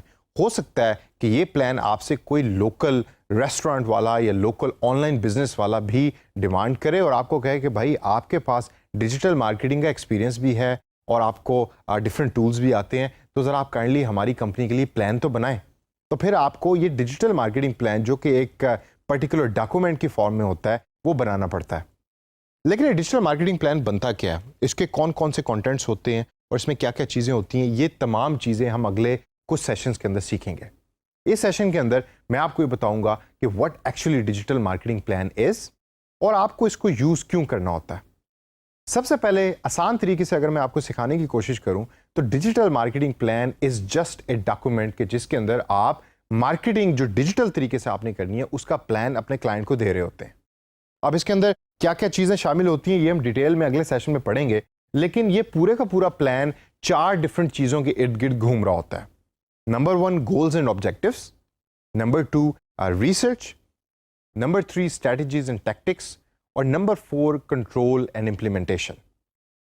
अब अगर हम इसको इंडिविजुअली तौर पे देखें तो गोल्स एंड ऑब्जेक्टिव्स के अंदर आप अपनी क्लाइंट के लिए या उस बंदे के लिए जिसके लिए डिजिटल मार्केटिंग प्लान बना रहे हैं वो तमाम गोल्स और ऑब्जेक्टिव्स लिखते हैं जो एक मार्केटिंग कैंपेन ने अचीव करने हैं। वेल थॉट आउट होते हैं, थॉरोली आपने उसके बारे में डिस्कशन की हुई होती है और उसको सीख कर और समझ के अपने एक्सपीरियंस की बेस के ऊपर उसको आउटलाइन किया होता है। ये बनते कैसे हैं अगले सेशन में मैं आपको सिखाऊंगा। फिर आता है रिसर्च का कंपोनेंट। रिसर्च के कंपोनेंट में होती हैं 3 डिफरेंट तरीके की रिसर्च। Number 1 customer research, number 2 competitor research, जी हाँ, जो कंपनी आपकी कंपटीशन में है उसकी भी रिसर्च आपने करनी होती है, और नंबर 3 मार्केट रिसर्च की जेनेरिकली मार्केट में क्या हो रहा है, ये भी डीएम प्लान यानी कि डिजिटल मार्केटिंग प्लान का हिस्सा होती हैं। तीसरे नंबर पे है स्ट्रेटजी एंड टैक्टिक्स। यहां आप डिसाइड करते हैं कि मैंने सोशल मीडिया मार्केटिंग यूज करनी है, मैंने ब्लॉग्स बनाने हैं। अच्छा, अब मैंने ब्लॉग्स की स्ट्रेटजी तो यूज की, लेकिन ब्लॉग्स के अंदर स्पेसिफिक स्टेप्स क्या यूज करूंगा जिसको हम टैक्टिक्स का नाम देते हैं, वो भी आप इस पर्टिकुलर स्टेप में आउटलाइन कर देते हैं। और लास्ट के अंदर आता है कंट्रोल एंड इम्प्लीमेंटेशन, जिसके अंदर आपने गोल्स भी बता दिए और आपने डिफरेंट प्लेटफॉर्म्स के बारे में भी बता दिया, और अब आपने एक मैकेनिज्म डिसाइड कर लिया कि जिसके थ्रू आपने डिजिटल मार्केटिंग प्लान को या डिजिटल मार्केटिंग को कंट्रोल करना है और उसके बाद इंप्लीमेंट करके उसका रिव्यू करना है। ये होता है लास्ट पार्ट उस पर्टिकुलर रिपोर्ट का जो आप बना के अपने क्लाइंट को देते हैं। तो दोस्तों, ये तो चंद बिल्कुल ओवरव्यू था कि डिजिटल मार्केटिंग प्लान के अंदर क्या क्या चीज़ें शामिल होती हैं। डिटेल में हम आगे चल के देखेंगे, लेकिन डिजिटल मार्केटिंग प्लान यूज़ क्यों होता है और क्यों करना चाहिए। मैंने तो यही सुना है कि, और आपने भी यही सुना होगा कि भाई डिजिटल मार्केटिंग तो एक अप्लाइड फील्ड है, उसके अंदर तो अगर आपको गूगल एडवर्ड्स आता है तो आप बादशाह हैं। बिल्कुल नहीं।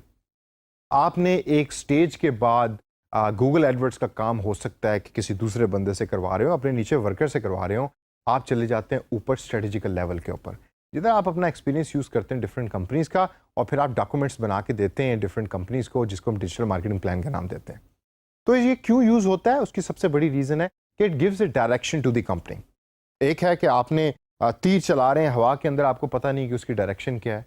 दूसरा ये है कि एक डॉक्यूमेंट वेल डॉक्यूमेंटेड तरीके से कंपनी में पड़ा है और वो डायरेक्शन देता है clear and specific to the company कि हमने करना क्या है और हम वो कर क्यों रहे हैं। ये डिजिटल मार्केटिंग प्लान आपको नॉलेज देता है डिफरेंट चीज़ों के बारे में, कंपटीशन के बारे में नॉलेज देता है, आपको आपके कस्टमर के बारे में बताता है, जो ज़्यादातर हम नॉलेज गेन नहीं कर रहे होते जब हम अप्लाइड काम कर रहे होते हैं डिजिटल मार्केटिंग के लिए। हालांकि मैंने आपको जगह जगह सिखाया कि आपने रिसर्च ज़रूर करनी है, लेकिन डिजिटल मार्केटिंग प्लान जब आप बनाएंगे तो आपको नॉलेज एक कंबाइंड फॉर्म के अंदर एक डॉक्यूमेंट के अंदर मिलेगा। फिर आपको ये एक कंबाइन तरीके से स्ट्रीमलाइन कर देता है वैल्यू प्रोपोजिशन को, यानी कि आपकी कंपनी या वो क्लाइंट जिसके लिए आप एक काम कर रहे हैं वो क्या क्या चीज़ें वैल्यू प्रपोज कर रही है या वैल्यू दे रही है अपने कस्टमर्स को, वो तमाम एक डॉक्यूमेंट के अंदर आपके सामने एक शेप में आ जाती है। इंटीग्रेटेड एफर्ट होती है जिसके अंदर आप सोशल मीडिया से लेके ब्लॉग्स और ब्लॉग से लेके वेबसाइट और वेबसाइट से लेके गूगल की कैंपेन को आपस में इंटीग्रेटेड तरीके से लेके चल रहे होते हैं। और इंटीग्रेशन का फ़ायदा क्या होता है?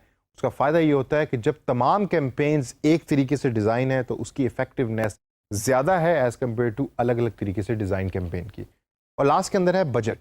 आपके सामने एक वेल डिफाइंड बजट होता है और आपको पता होता है कि मैंने ये बजट किस तरीके से यूज़ करना है और बजट को यूज़ करके ऑप्टिमाइजेशन तरीके से किस तरीके से मैंने मार्केटिंग कैंपेन चलानी है। ये तमाम चीज़ें आपको मिलती हैं डीएम प्लान में, जो एक डॉक्यूमेंट होता है। इसलिए मैंने स्टार्ट में आपको कहा था कि डीएम प्लान बनाने के लिए सॉफ्टवेयर की स्किल या प्लेटफॉर्म की स्किल ज़रूरी नहीं है। इसके लिए आपको दिमाग चाहिए, आपको एक्सपीरियंस चाहिए और आपको राइटिंग स्किल्स चाहिए। तो दोस्तों, ये था generic overview of A digital marketing plan.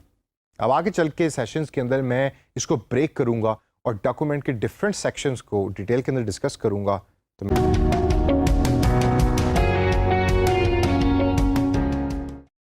Table of contents, आप में से जो ये ट्रेनिंग ले रहे हैं उनमें से अगर कोई स्टूडेंट है स्पेशली किसी अंडर ग्रेजुएट डिग्री में बीबीए कर रहा है या बीसीएस कर रहा है, तो शायद टेबल ऑफ कंटेंट से आप बहुत ज़्यादा वाकिफ़ होंगे।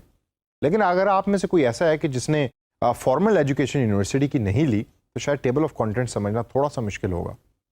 टेबल ऑफ कंटेंट्स बेसिकली कहते हैं कि जब आप कोई किताब उठाएं तो किताब के स्टार्ट के अंदर एक या दो या तीन पेजेस होते हैं कि जिसके अंदर उस किताब के टॉपिक्स लिखे होते हैं और टॉपिक्स के आगे पेज नंबर लिखा होता है। उसको हम कहते हैं टेबल ऑफ कंटेंट्स। तो डिजिटल मार्केटिंग प्लान भी चूंकि एक किताब का फॉर्म ही होती है, तो उसके अंदर भी टेबल ऑफ कंटेंट्स उस डिजिटल मार्केटिंग प्लान का हिस्सा होते हैं। तो इस सेशन के अंदर मैं आपको वो तमाम टॉपिक्स जो एक डिजिटल मार्केटिंग प्लान का हिस्सा होते हैं उसके बारे में बताऊंगा और ब्रीफली हम देखेंगे कि उन टॉपिक्स में हमने करना क्या क्या है। तो we'll start with the very first content या very first topic on the table of content which is captivating start, जिसमें तीन चीज़ें आती हैं। आपका document has to start with a wow factor. Wow factor से मुराद ये है कि अगर डॉक्यूमेंट के अंदर कोई ऐसी बज़ नहीं है, कोई ऐसी अट्रैक्शन नहीं है, तो no one is going to read 30-40 pages of the digital marketing plan which you made. तो कैप्टिवेटिंग स्टार्ट के अंदर तीन चीज़ें आती हैं। Number one, introduction to the project, यानी उस प्रोजेक्ट में या डिजिटल मार्केटिंग प्लान में है क्या। एग्जीक्यूटिव समरी, एग्जीक्यूटिव समरी से मुराद ये है कि आपने पूरे का पूरा प्लान एक पेज के ऊपर समराइज करके लिख दिया और ये सबसे ज़्यादा रीडेबल चीज़ होती है एक डॉक्यूमेंट के अंदर। तीसरे नंबर के ऊपर आती है डिजिटल लैंडस्केप, कि आप एक खाका खींचते हैं, एक लैंडस्केप बनाते हैं डिजिटल इन्वायरमेंट की, कि जिस जगह के लिए आप वो प्रोजेक्ट बना रहे हैं। अगर आप वो प्रोजेक्ट लाहौर सिटी के लिए बना रहे हैं किसी कंपनी के लिए, तो आप उस कंपनी के इर्द गिर्द या उस इंडस्ट्री के इर्द गिर्द या उस शहर के इर्द गिर्द और कस्टमर के इर्द गिर्द का लैंडस्केप खींचेंगे और एक खाका बनाएंगे और खाका बना के डॉक्यूमेंट के स्टार्ट के अंदर प्रेजेंट करेंगे अपने क्लाइंट को। तो होगा क्या कि अगर आपने एक कैप्टिवेटिंग स्टार्ट दिया है जो एक वाव फैक्टर के साथ है, अच्छा इंट्रोडक्शन है, अच्छी एग्जीक्यूटिव समरी है और एक बड़ा डिटेल लैंडस्केप है, तो readability of that document will increase. दूसरे नंबर पे है सिचुएशन एनालिसिस। सिचुएशन एनालिसिस के अंदर आप बेसिकली देख ही रहे होते हैं कि जिस जगह के लिए वो प्लान बन रहा है उस जगह के ऊपर नॉर्म्स क्या हैं, ट्रेंड्स क्या हैं, आप उस सिचुएशन का एनालिसिस कर रहे होते हैं। अगर इंटरनेट की स्पीड जो है वो स्लो है और आपने ऐसी चीज़ें प्रपोज की हैं उस प्लान के अंदर कि जिसके अंदर इंटरनेट की स्पीड बहुत हाई चाहिए, तो वो plan is not a good plan. इसकी वजह से सिचुएशन एनालिसिस बहुत ज़्यादा ज़रूरी है। तीसरे नंबर के ऊपर है कस्टमर रिसर्च। इस सेक्शन के अंदर आप अपने कस्टमर के बारे में तमाम चीज़ें एक्सप्लेन करते हैं। इसको हम आगे जाके डिटेल में पढ़ेंगे भी और देखेंगे भी, और मैं आपको एक सॉफ्टवेयर भी बताऊंगा कि जिसके थ्रू कस्टमर रिसर्च बड़ी ही आसान तरीके से आप कर सकते हैं। Competitor analysis is the next topic. इसके अंदर आप अपने कंपटीशन के बारे में तमाम चीज़ें लिखते हैं। वो क्या करता है, क्या वो वेबसाइट्स यूज़ कर रहा है, सोशल मीडिया प्लेटफॉर्म पे है, सोशल मीडिया प्लेटफॉर्म पे क्या करता है, इन तमाम चीज़ों के बारे में आप कंपेटिटर एनालिसिस के अंदर डिटेल तरीके से लिखते हैं। फिर टॉपिक आता है अपॉर्चुनिटीज़ एंड थ्रेट्स का। ये वो तमाम एक्सटर्नल फोर्सेस हैं कि जो आपके कंट्रोल में तो नहीं, लेकिन आप इसमें से अपॉर्चुनिटीज़ भी निकाल सकते हैं या आप उसमें से थ्रेट्स भी निकाल सकते हैं, क्या आपको नुकसान क्या क्या हो सकता है। फिर आती हैं ऑब्जेक्टिव्स। आप ऑब्जेक्टिव डिसाइड करते हैं, स्पेसिफिक स्मार्ट ऑब्जेक्टिव्स आगे चल के हम पढ़ेंगे, वो आप लिखते हैं। फिर आप प्लेटफॉर्म्स डिसाइड करते हैं कि उन ऑब्जेक्टिव्स को फुलफिल करने के लिए मैं कौन से प्लेटफॉर्म्स यूज़ करूंगा। मैं क्या फेसबुक यूज़ करूंगा या लिंक्डइन यूज़ करूंगा या इंस्टाग्राम यूज़ करूंगा। फिर आप टारगेट मार्केट डिफाइन करते हैं उन प्लेटफॉर्म्स के लिए और ये देखते हैं कि क्या वो टारगेट मार्केट यानी कि वो तमाम लोग कि जिनको आप टारगेट करना चाहते हैं, अपना पैगाम पहुंचाना चाहते हैं, उन प्लेटफॉर्म्स के ऊपर मौजूद भी हैं। और फिर ये सारी की सारी चीज़ें आप आपस में अलाइन करते रहते हैं। फिर आती हैं टैक्टिक्स एंड सैम्पल्स। टैक्टिक्स से मुराद ये है कि आपने कहा कि जी मैंने ब्लॉक की स्ट्रेटजी को यूज़ करना है, लेकिन ब्लॉक्स के अंदर आप करोगे क्या, that is called tactics. Exact specific चीज़ें, स्पेसिफिक स्टेप्स जो जो आप करेंगे। और फिर सैंपल्स, आप सैंपल्स बनाते हैं और सैंपल्स डिजिटल मार्केटिंग प्लान का हिस्सा होते हैं। बजट के पोर्शन के अंदर आप उन तमाम एक्टिविटीज़ के लिए कितने पैसे रिक्वायर्ड हैं, बजट क्या होगा, उसके बारे में एक इंफॉर्मेशन या एक शीट जो है अपने क्लाइंट को दे रहे होते हैं डिजिटल मार्केटिंग प्लान में। और लास्ट के अंदर इम्प्लीमेंटेशन और कंट्रोलिंग या मॉनिटरिंग। आप एक प्लान बनाकर एक स्टेप बाय स्टेप उसको देते हैं अपने क्लाइंट को कि भाई आपने अभी स्ट्रेटजी जब इंप्लीमेंट करनी है और ये टैक्टिक्स इंप्लीमेंट होगी तो उसको कंट्रोल करने की मैकेनिज्म क्या है, मॉनिटर कैसे करना है, कैसे पता लगेगा कि वो अच्छा परफॉर्म कर रहा है या नहीं कर रहा। वो भी डिजिटल मार्केटिंग प्लान का हिस्सा होते हैं। तो दोस्तों ये वो most important table of contents या टॉपिक्स हैं जो हर डिजिटल मार्केटिंग प्लान का हिस्सा है। इनको अपने सामने एक पेज पे या माइक्रोसॉफ्ट वर्ड की फाइल के अंदर लिख लीजिए 1 2 3 4 5 करके। और जब आप उसको लिख लेंगे तो ये आपको मदद देगी वो तमाम डिजिटल मार्केटिंग प्लान्स बनाने के लिए जो आप फ्यूचर में बनाने लगे हैं। तो करेंगे आप क्या कि आप एक टेम्पलेट बना लेंगे जिसके पहले पेज टॉप के ऊपर लिखा हुआ होगा एग्जीक्यूटिव समरी, नेक्स्ट पेज के ऊपर लिखा हुआ होगा इंट्रोडक्शन, थर्ड पेज पे लिखा होगा डिजिटल लैंडस्केप। तो हर कंपनी के लिए बस आपने वो पेजेस फिल करने बेस्ड ऑन द सिचुएशन। तो इन तमाम इंफॉर्मेशन को अपने जहन में रखिए और आगे चल के जो सेशंस में हमने सीखना है उसके साथ इसको।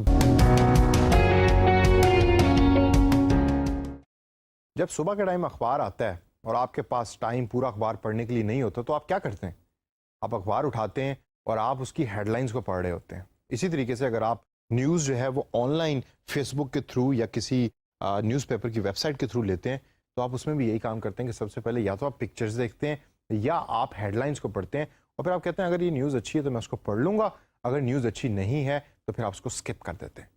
इसी तरीके से डिजिटल मार्केटिंग प्लान की जो हेडलाइन है उसको हम कहते हैं एग्जीक्यूटिव समरी। दोस्तों इस सेशन के अंदर मैं आपको डॉक्यूमेंट के स्टार्टिंग पॉइंट के बारे में बताऊंगा। स्टार्टिंग पॉइंट के अंदर हमारे पास तीन चीजें आती हैं, एग्जीक्यूटिव समरी है, उसके बाद इंट्रोडक्शन टू द प्रोजेक्ट है और तीसरी स्टेज के ऊपर आता है डिजिटल मार्केटिंग लैंडस्केप।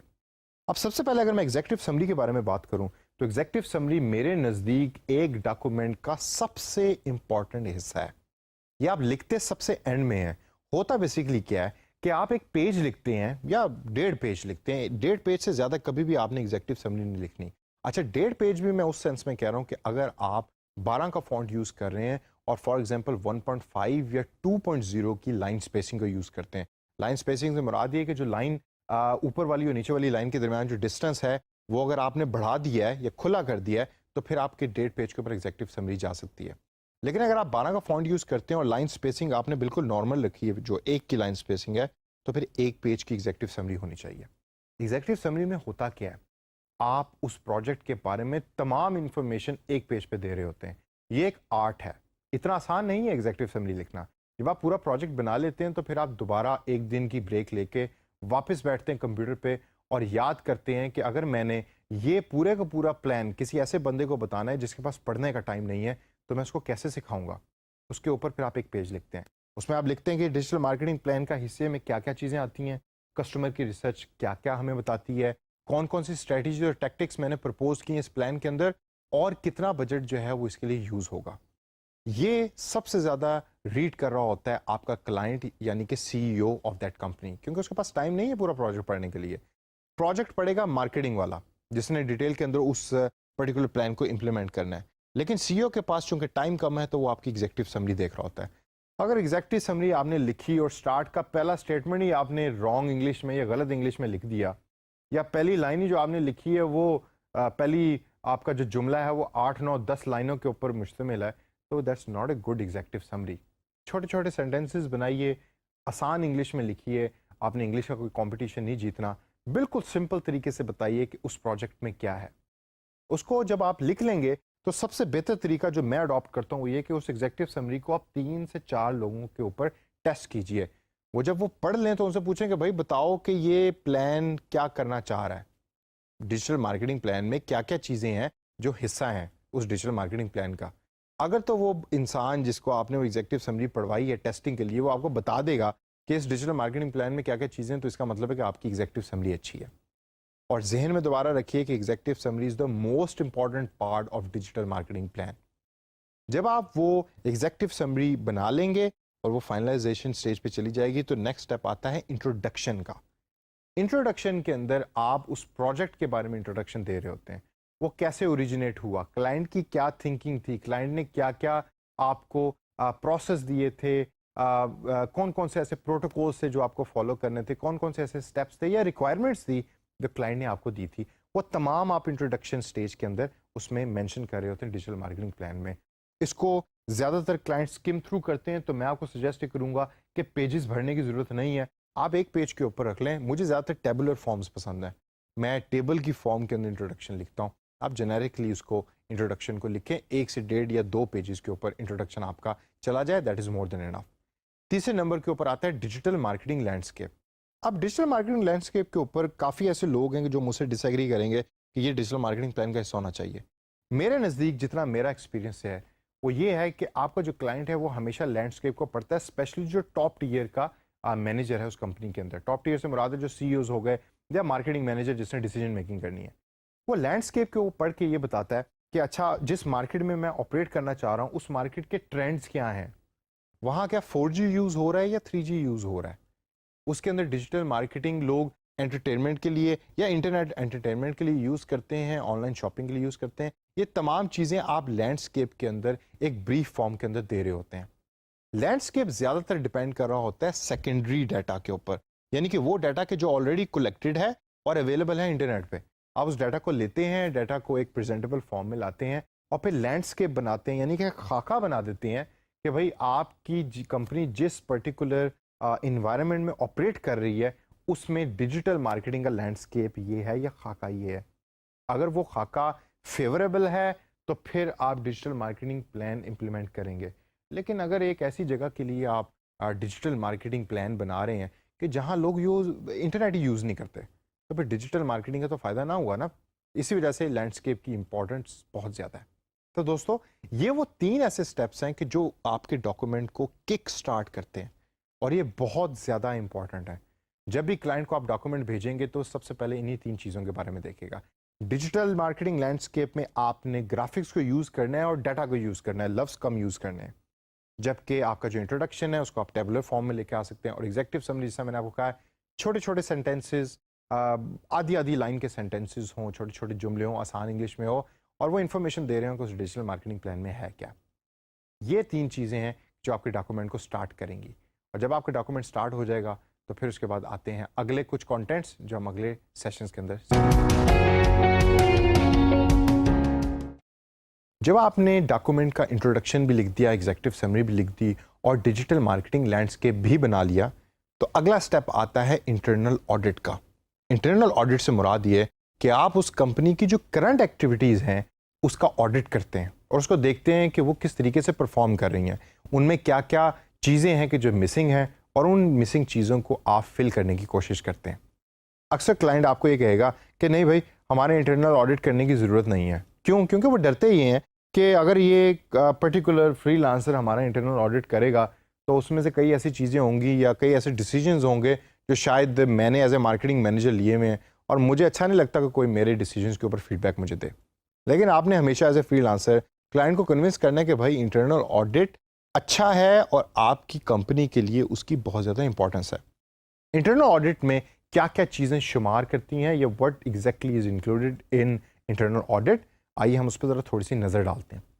सबसे पहली चीज़ है कि आपने ऑडिट करना है कि उस कंपनी की रीच क्या है। डाटा आपको क्या बताता है कि उस कंपनी के जो करंट कैंपेन्स चल रही हैं, ऑनलाइन है, फेसबुक पे है, इंस्टाग्राम पे है, उसकी रीच कितनी है, तो कितने लोगों तक पहुंच रही है, उसके ट्रेंड्स क्या हैं, महीना पहले रीच क्या थी, फिर अब क्या है, पिछले 15 दिन पहले क्या रीच थी, क्या क्या ऐसी चीज़ें हैं कि जो चेंज हुई और उन चेंज होने की वजह से वो रीच बढ़ी या कम हुई, इसका पूरा एक एनालिसिस आप बनाते हैं। अच्छा, अब आप में से लोग ये सवाल पूछ सकते हैं कि भाई ठीक है, हम रीच के ऊपर डॉक्यूमेंट बना लेंगे, लेकिन रीच के अंदर हमें डाटा कहाँ से आएगा? फेसबुक, इंस्टाग्राम, गूगल, तमाम एनालिटिक्स का डाटा आपको वहाँ से आ रहा है। लेकिन अगर आपको फिर भी वो डाटा रेलेवेंट नहीं मिलता, तो मैं आपको एक और वेबसाइट बताता हूँ जो है socialbaker.com। ये मैं आपको सिखाऊंगा नहीं, लेकिन आप जाइए और जाकर खुद ज़रा इसको सर्च कीजिए। socialbaker.com के ऊपर आप किसी भी कंपनी की सोशल मीडिया प्रेजेंस की रीच को और कुछ चंद और डाटा के पॉइंट्स को वहाँ से एक्वायर कर सकते हैं और डाउनलोड कर सकते हैं। बड़ा खूबसूरत तरीके से डाटा प्रेजेंट करती है वेबसाइट। तो आप उसको डाटा को लीजिए और देखिए कि रीच के ट्रेंड्स क्या हैं। आप फॉर एग्जांपल किसी भी दो कंपनियों की फेसबुक पेज को, जो भी आपको पसंद है, उसके डाटा को कंपेयर कीजिए सोशल बेकर में जाके और देखिए कि मेरा इससे मुराद क्या है।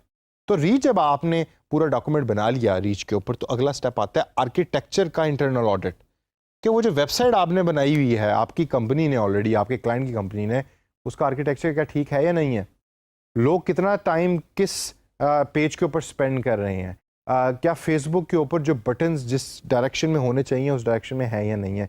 वो तमाम चीज़ें आप आर्किटेक्चर के ऑडिट में करते हैं।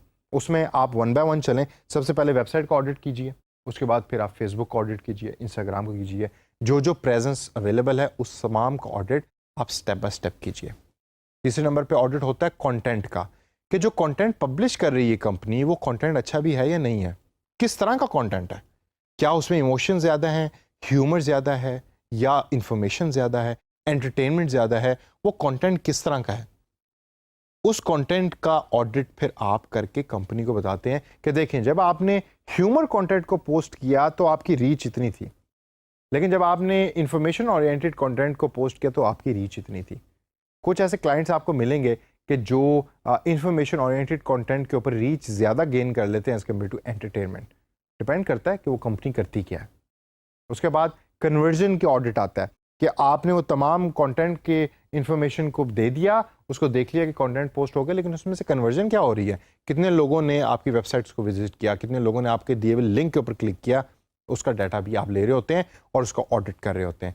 इंटीग्रेशन का ऑडिट, इंटीग्रेशन से मुराद क्या है, यानी कि वेबसाइट क्या इंटीग्रेट करती है फेसबुक के साथ और फेसबुक इंटीग्रेट करता है इंस्टाग्राम के साथ, या तमाम के डिज़ाइन डिफरेंट हैं, तमाम के ऊपर चीज़ें डिफरेंट आ रही हैं। मैं कई ऐसी कंपनियों की वेबसाइट्स और डिजिटल प्रेजेंस को जानता हूं कि फेसबुक पेज को देखें तो ऐसा लगता है किसी और कंपनी का पेज है, और जब वेबसाइट पे जाएं तो ऐसा लगता है किसी और कंपनी का पेज है। कोहेरेंस नहीं है, इंटीग्रेशन नहीं है। ये चीज़ें आप तमाम आइडेंटिफाई करेंगे इंटीग्रेशन ऑडिट के अंदर। और लास्ट के अंदर आता है मेजरमेंट का ऑडिट, कि जो भी कैंपेन है, जो भी चीज़ें वो कंपनी कर रही है, जो भी स्टेप्स वो कंपनी ले रही है, क्या वो मेजर भी कर रही है या नहीं कर रही। मेजरमेंट का जो मैकेनिज्म है वो क्या इन प्लेस किया हुआ है उस कंपनी में। अच्छा, ये इन्फॉर्मेशन आपको कहाँ से मिलेगी? इन्फॉर्मेशन आपको उस क्लाइंट से सवाल जवाब करने से मिलेगी। आप पूछिए, खुल के पूछिए कि अच्छा यार, जो ये तमाम चीज़ें आप ये करते हैं तो इनको मेजर कैसे कर रहे हैं, और फिर उस मैकेनिज्म को नोट डाउन कीजिए और देखिए कि क्या वो इफेक्टिव मेजरमेंट मैकेनिज्म है। ये है इंटरनल ऑडिट, जो इस डिजिटल मार्केटिंग प्लान का बहुत ही इंपॉर्टेंट हिस्सा है। और जब आप एक डिजिटल मार्केटिंग प्लान बना रहे होंगे तो उसमें इंटरनल ऑडिट ऐसी ऐसी चीज़ें आपको बताएगा और आपके क्लाइंट को बताएगा कि आपकी आंखें और आपके क्लाइंट की आंखें खुली की खुली रह जाएंगी और आपको आगे जाके अपना डिजिटल मार्केटिंग प्लान बनाने में बहुत ज़्यादा मदद। इंटरनल ऑडिट के बाद आता है कस्टमर रिसर्च, जिसके अंदर आप देखते हैं कि कस्टमर जो उस पर्टिकुलर कंपनी का है वो क्या करता है, कैसा है, कहाँ रहता है, क्या चीज़ें पसंद करता है, और ये तमाम चीज़ें आप डॉक्यूमेंट करते हैं अपने प्लान के अंदर। दोस्तों, एक चीज़ के ऊपर मैं बहुत ज़्यादा जोर डालना चाहता हूँ और मैं अक्सर ये स्टूडेंट्स को भी अपने सिखाता हूँ कि जब आप एक प्लान बना रहे हैं तो उसके अंदर ग्राफिक्स को यूज़ कीजिए, डाटा को यूज़ कीजिए और लफ्ज़ों को कम लिखिए। No one wants to read in this digital era. आप अपना भी अगर एक्सपीरियंस देखिए तो फेसबुक पे या यूट्यूब के ऊपर आप ज़्यादातर उस कंटेंट पे क्लिक कर रहे होते हैं कि जो विजुअल है, आपको पिक्चर्स नज़र आ रही हैं, आपको बड़े बड़े लफ्ज़ या हेडलाइंस नज़र आ रही हैं, आप उस पर ज़्यादा क्लिक करना पसंद करेंगे।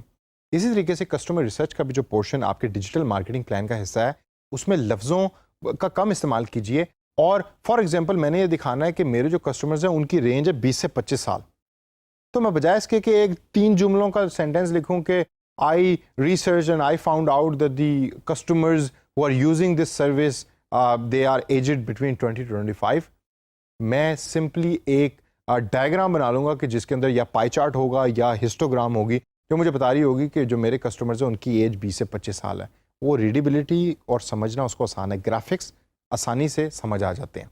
सबसे पहला पॉइंट है हु आर द कस्टमर्स, यानी कि वो लोग कि जो उस पर्टिकुलर क्लाइंट या उस पर्टिकुलर कंपनी की सर्विसेज को यूज़ कर रहे हैं या पोटेंशियल हैं उसके फेसबुक पेज को या वेबसाइट को विजिट करने के लिए, वो कौन लोग हैं उसको फाइंड आउट कीजिए। उनकी एज क्या है, जेंडर क्या है, लोकेशन क्या है।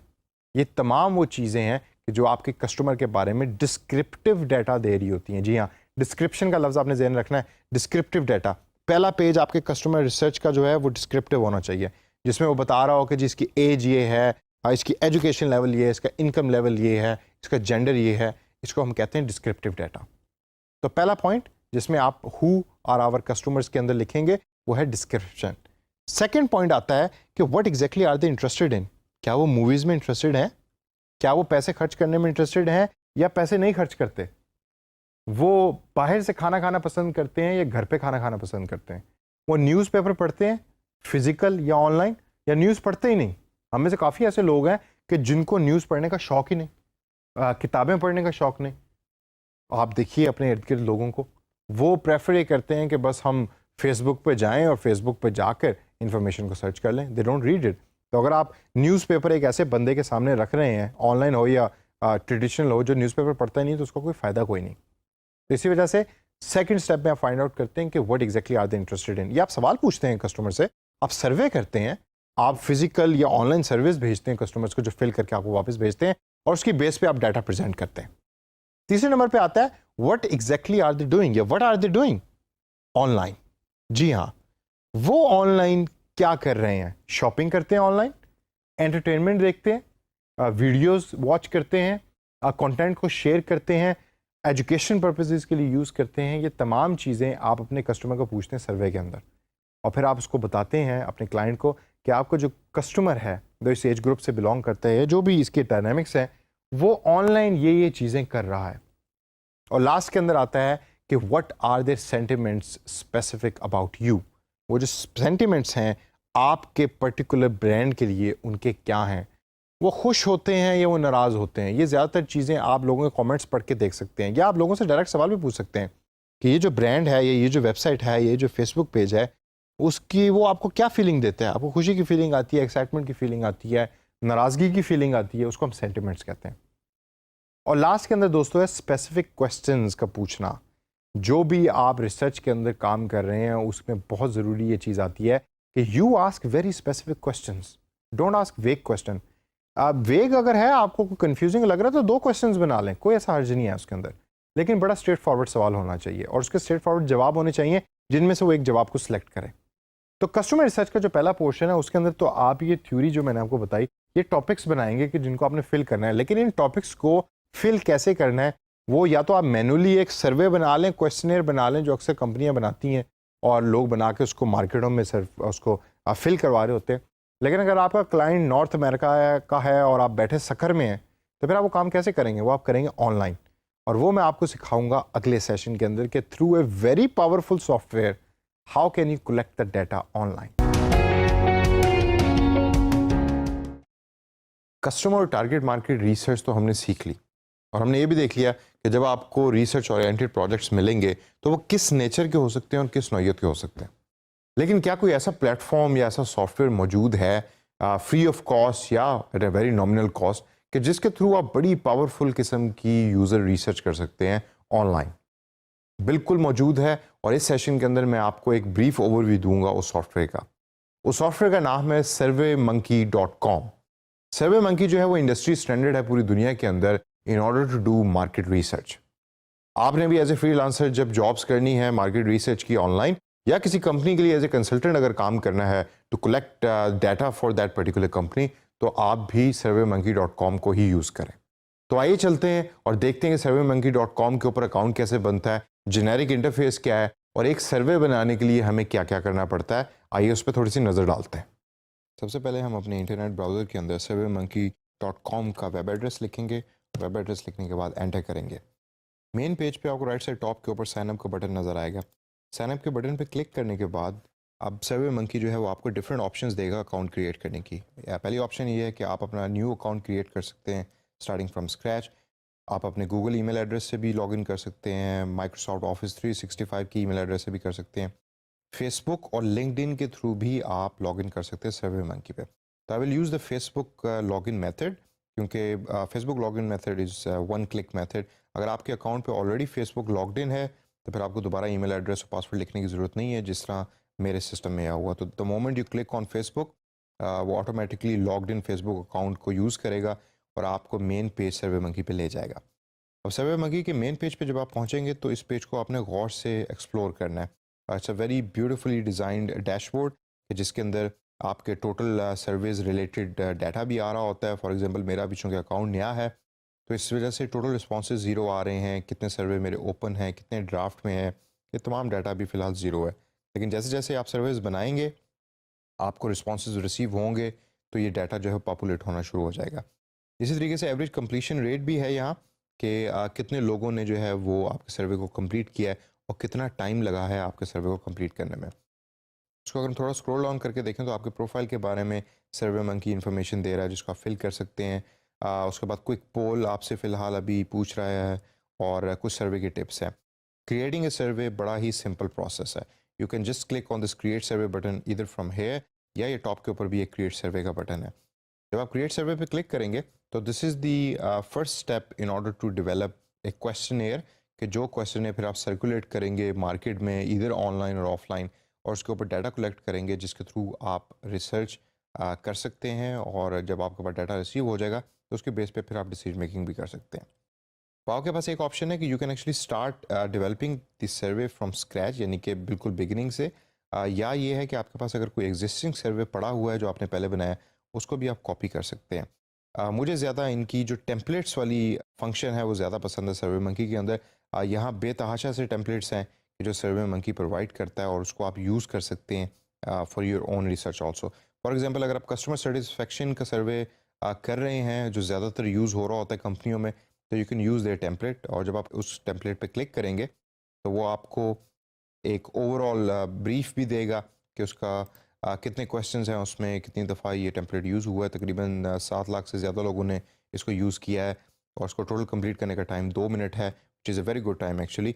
क्वेश्चंस अगर हम नज़र डालें तो क्वेश्चंस जो हैं वो इस तरह के हैं। For example first question is how likely is it that you would recommend this company to a friend और ए कोलीग, और नीचे दिए हुए आंसर्स में से आप फिर एक आंसर सेलेक्ट करते हैं। इसी तरीके से बाकी क्वेश्चंस का भी एज ए सैम्पल यहाँ दिया हुआ है। सैम्पल रिजल्ट्स जो हैं इस पर्टिकुलर सर्वे के क्या हैं वो भी आपको एज एन एग्जांपल जो है वो सर्वे मंकी आपको प्रोवाइड करता है, जिसको आप व्यू कर सकते हैं, और व्यू करने के बाद डिसाइड कर सकते हैं कि क्या मैंने सर्वे मंकी के इस टेम्पलेट को यूज़ करना है या नहीं करना।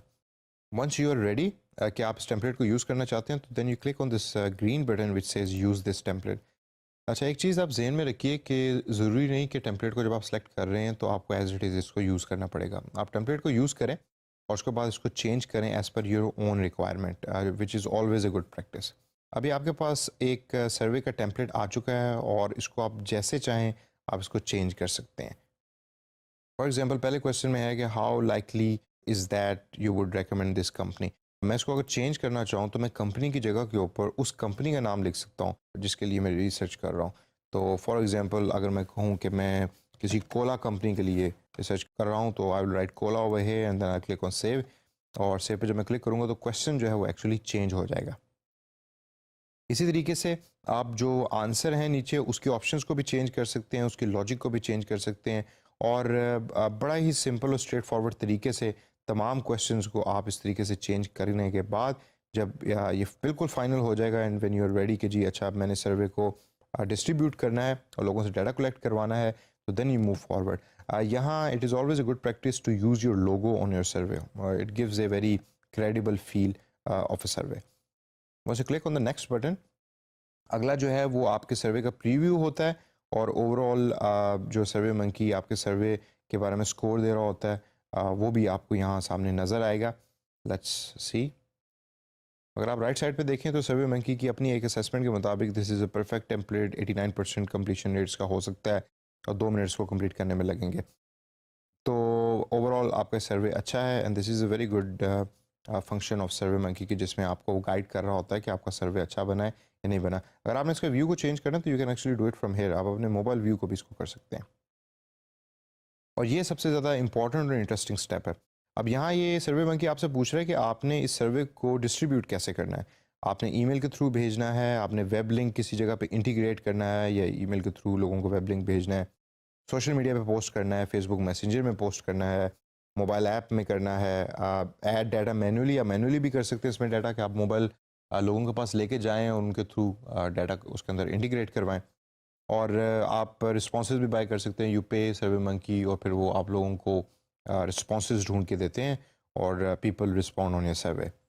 Once you select one of this method, आपका सर्वे जो है वो डिस्ट्रीब्यूट हो जाएगा, और जैसे जैसे फिर उसमें रिजल्ट जो है वो आना शुरू हो जाएंगे, तो आपका जो ये रिजल्ट का बटन है एंड के अंदर, ये शो करना शुरू कर देगा कि आपके ईच क्वेश्चन के ऊपर क्या रिजल्ट्स आए हैं, कितने लोगों ने उस पर किस सिलेक्शन को रिस्पॉन्ड किया है, क्या जेंडर है। ये तमाम इन्फॉर्मेशन आपको इस एनालाइज के बटन में लाइव रिसीव हो रही होगी जैसे जैसे आपका सर्वे फिल हो रहा होगा।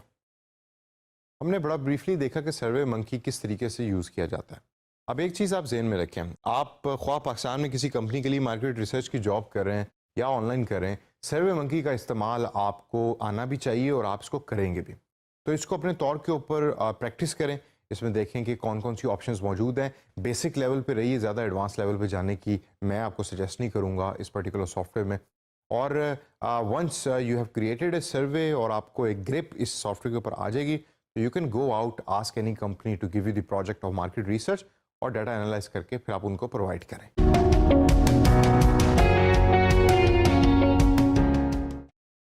कस्टमर एनालिसिस और रिसर्च तो आपने कर ली, अब इस अगला स्टेप आता है कंपेटिटर एनालिसिस का। आप अपने कस्टमर के बारे में तो जान गए हैं, लेकिन आपका कंपटीशन क्या कर रहा है, वो तमाम कंपनीज के जो आपके कंपटीशन में शामिल हैं वो क्या क्या चीज़ें करती हैं ऑनलाइन, और किस तरीके से अपने पोटेंशियल कस्टमर्स को, कि जो आपका कस्टमर्स भी हो सकते हैं, उनको किस तरीके से टारगेट करती हैं। इस पर्टिकुलर डीएम प्लान के अंदर जो ये हिस्सा है, इसमें आप उसके बारे में बात करेंगे, और कंपेरेटिव एनालिसिस में क्या क्या चीज़ें आती हैं मैं सेशन में आपको बताऊंगा। लेकिन सबसे पहले let's talk a bit about comparators, जो मैं अक्सर अपने स्टूडेंट्स को बार बार एम्फेसिस के साथ सिखाता हूँ। कंपेरेटर से मुराद ये नहीं है कि कोई भी कंपनी की जो उससे मिलते जुलता काम कर रही है जो आप कर रहे हैं वो आपका कंपटीशन है, बिल्कुल इसका मतलब ये नहीं है। हम अक्सर ये मिस्टेक कर जाते हैं कि हम 50-60 कंपनियों के नाम लिख देते हैं उठा करके, जी ये हमारे कंपेटिटर्स हैं और ये तमाम के तमाम जो हैं वो हमारे कंपटीशन में शामिल हैं। ऐसा ज़रूरी नहीं है। आप सिर्फ 2 से 3 कंपेटिटर्स उठाइए और उनको 2 चीज़ों के ऊपर असेस देखिए कि क्या ये वो 2 चीज़ें हैं कि जिसके ऊपर वो पूरा उतरते हैं। Number 1, do they share the same customer. पहली जो मोस्ट इंपॉर्टेंट कंपेटिटर बनने की रिक्वायरमेंट है वो ये है कि जो आपका कस्टमर है वही वो उनका कस्टमर हो। अब फॉर एग्जांपल मैं एक बर्गर बेचने वाला हूं और मैं कहता हूं कि जी मेरा कंपेटिटर मैकडॉनल्ड्स भी है और मेरा कंपेटिटर एक लाहौर के अंदर चौक में खड़ा करके जो है वो जो शामी बर्गर बेच रहा है वो भी है। ये हरगिज़ ठीक नहीं है। जो शामी बर्गर खाने वाला कस्टमर है वो डिफरेंट है, जो मैकडॉनल्ड्स खाने वाला कस्टमर है वो डिफरेंट है। तो मैकडॉनल्ड्स अगर आपका कंपेटिटर है तो शायद शामी बर्गर वाला आपका कंपेटिटर नहीं होगा। तो सबसे पहली रिक्वायरमेंट ये है कि आपका जो कंपेटिटर या कंपटीशन जिसको आपने नाम दिया है वो हमेशा वो हो कि जो आपका कस्टमर और उसका कस्टमर उसके अंदर सेम हो। सेकेंड रिक्वायरमेंट है कि they have the similar product offering, यानी कि जो चीज़ आप ऑफर कर रहे हैं उससे मिलती जुलती चीज़ वो कंपटीशन या कंपेटिटर भी ऑफर कर रहा हो, वो कंपनी भी ऑफर कर रही हो। आप एक high and mobile phone offer करते हैं और दूसरी कंपनी जो है वो एक लो एंड मोबाइल फ़ोन ऑफर करती है, तो वो आपके कंपटीशन में नहीं है। इवन दो वो मोबाइल फ़ोन की कंपनी है लेकिन वो आपका कंपेटिटर नहीं है। तो 2 चीज़ें मैंने क्या बताई आपको। नंबर 1 कि वो आपका कस्टमर शेयर करती हो, सेम कस्टमर हो वो कंपनी, और सेकंड वो सेम प्रोडक्ट ऑफर करती हो जो आप ऑफर कर रहे हैं। अब ये अगर आप ऑडिट कर लें और आप डिफाइन कर लें कि मेरे 2 से 3 ये कंपेटिटर्स हैं कि जिनके बारे में मैंने ऑडिट करना है, तो फिर अगली स्टेज आती है कि ऑडिट में भाई करना क्या है।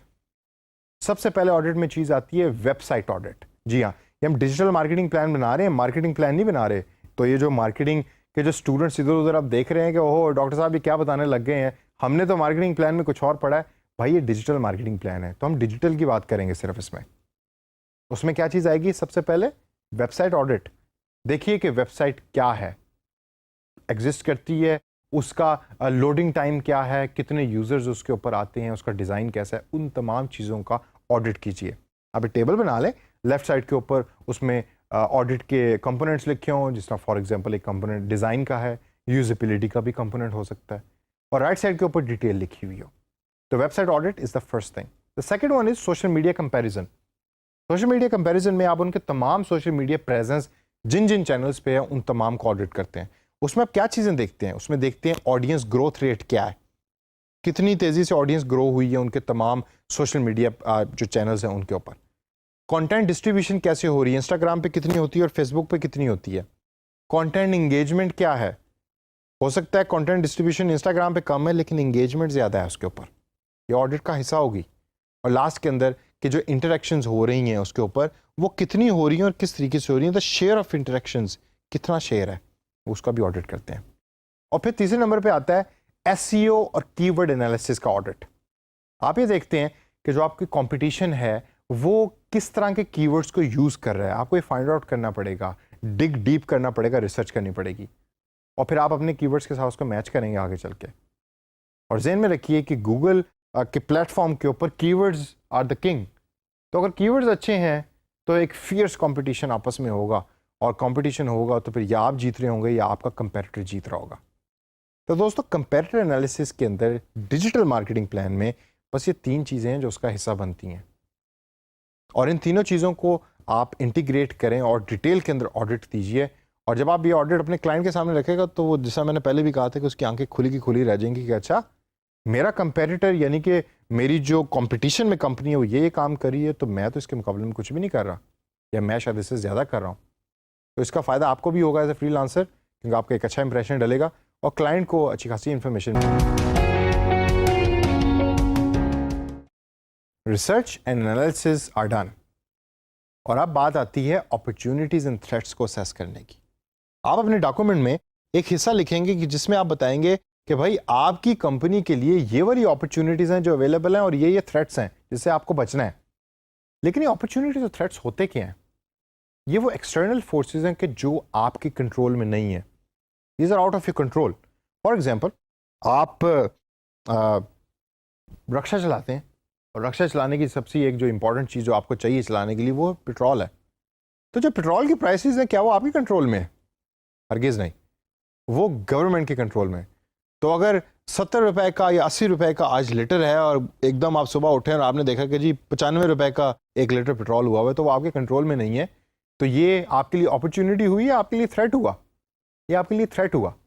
तो इसी वजह से अगर एक रक्षा चलाने वाला एक प्लान बनाता है जिसमें ये वाला पोर्शन डालेगा, तो थ्रेट के जुमरे के अंदर वो ये डालेगा कि कल को ये चीज़ हो सकती है। क्यों? क्योंकि पीछे का ट्रेंड ये बता रहा है कि हर 5 महीने या 6 महीने के बाद पेट्रोल की प्राइसेस ऊपर जाती हैं। तो इसी वजह से जो आपकी टिकट की प्राइस होगी वो आप उस हिसाब से सेट करेंगे, क्योंकि आप टिकट की प्राइस रोज़ रोज़ तो चेंज नहीं कर सकते। तो इसीलिए जो अपॉर्चुनिटीज़ हैं और थ्रेट्स हैं वो आपके कंट्रोल में नहीं होती, एक्सटर्नल फोर्सेस होती हैं, और इनको समझना और नोट डाउन करना बहुत ही ज़्यादा ज़रूरी होता है। तो आइए ज़रा थोड़ी सी नज़र डालते हैं कि कौन कौन से ऐसे एक्सटर्नल फोर्सेस हैं कि जो अपॉर्चुनिटीज़ और थ्रेट्स का हिस्सा बनते हैं। नंबर 1, इंडस्ट्री ओरिएंटेड थ्रेट्स या अपॉर्चुनिटीज़। इंडस्ट्री में क्या हो रहा है? 4G की तरफ लोग जा रहे हैं, 5G की तरफ चले गए, आईफोन यूज़ हो रहा है या सैमसंग के फ़ोन्स यूज़ हो रहे हैं, लोग ऑनलाइन शॉपिंग कर रहे हैं आजकल ज़्यादा, या लोग ज़्यादातर सिर्फ न्यूज़ पढ़ते हैं। आपको अगर याद हो तो आज से कुछ साल या चंद साल पहले तक ऑनलाइन शॉपिंग का इतना ज़्यादा दौर नहीं था, लोग ऑनलाइन शॉपिंग नहीं करते थे। और अब अगर आप देखें आजकल के दौर में, तो लोग ऑनलाइन शॉपिंग को बहुत ज़्यादा प्रेफर करते हैं। ईद के ऊपर लाइनें लगी होती हैं ऑनलाइन स्टोर्स के ऑर्डर्स की, और जो कुरियर की कंपनीज़ हैं वो उससे पैसा कमा रही हैं। तो इस वजह से इंडस्ट्री के जो एक्सटर्नल फोर्सेस के ट्रेंड्स हैं वो आपके कंट्रोल में नहीं है, तो ये अपॉर्चुनिटीज़ भी लेकर आते हैं और थ्रेट्स भी लेकर आते हैं। फिर आता है customer base related opportunities and threats, कि कस्टमर चेंज कैसे हो रहा है।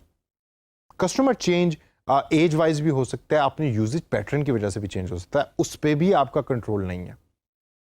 और फिर तीसरे नंबर के ऊपर, तो जिस तरह मैंने पहले भी बताया था कि गवर्नमेंट रिलेटेड थ्रेट्स या अपॉर्चुनिटीज़ भी हैं कि जो आपके सामने आ रही होती हैं। अब इन तमाम चीज़ों को जब मैं इकट्ठा करता हूँ तो एक लफ्ज़ मैं आपको बताऊंगा जिसको है, हम कहते हैं मार्केटिंग की ज़बान में, पेस्ट या पेस्ट एनालिसिस। पेस्ट से क्या बनता है? ये मेरा सवाल मार्केटिंग वालों से है या जो बीबीए कर रहे हैं उनसे सवाल है, जरा दें जरा जवाब कि पेस्ट से क्या मुराद है।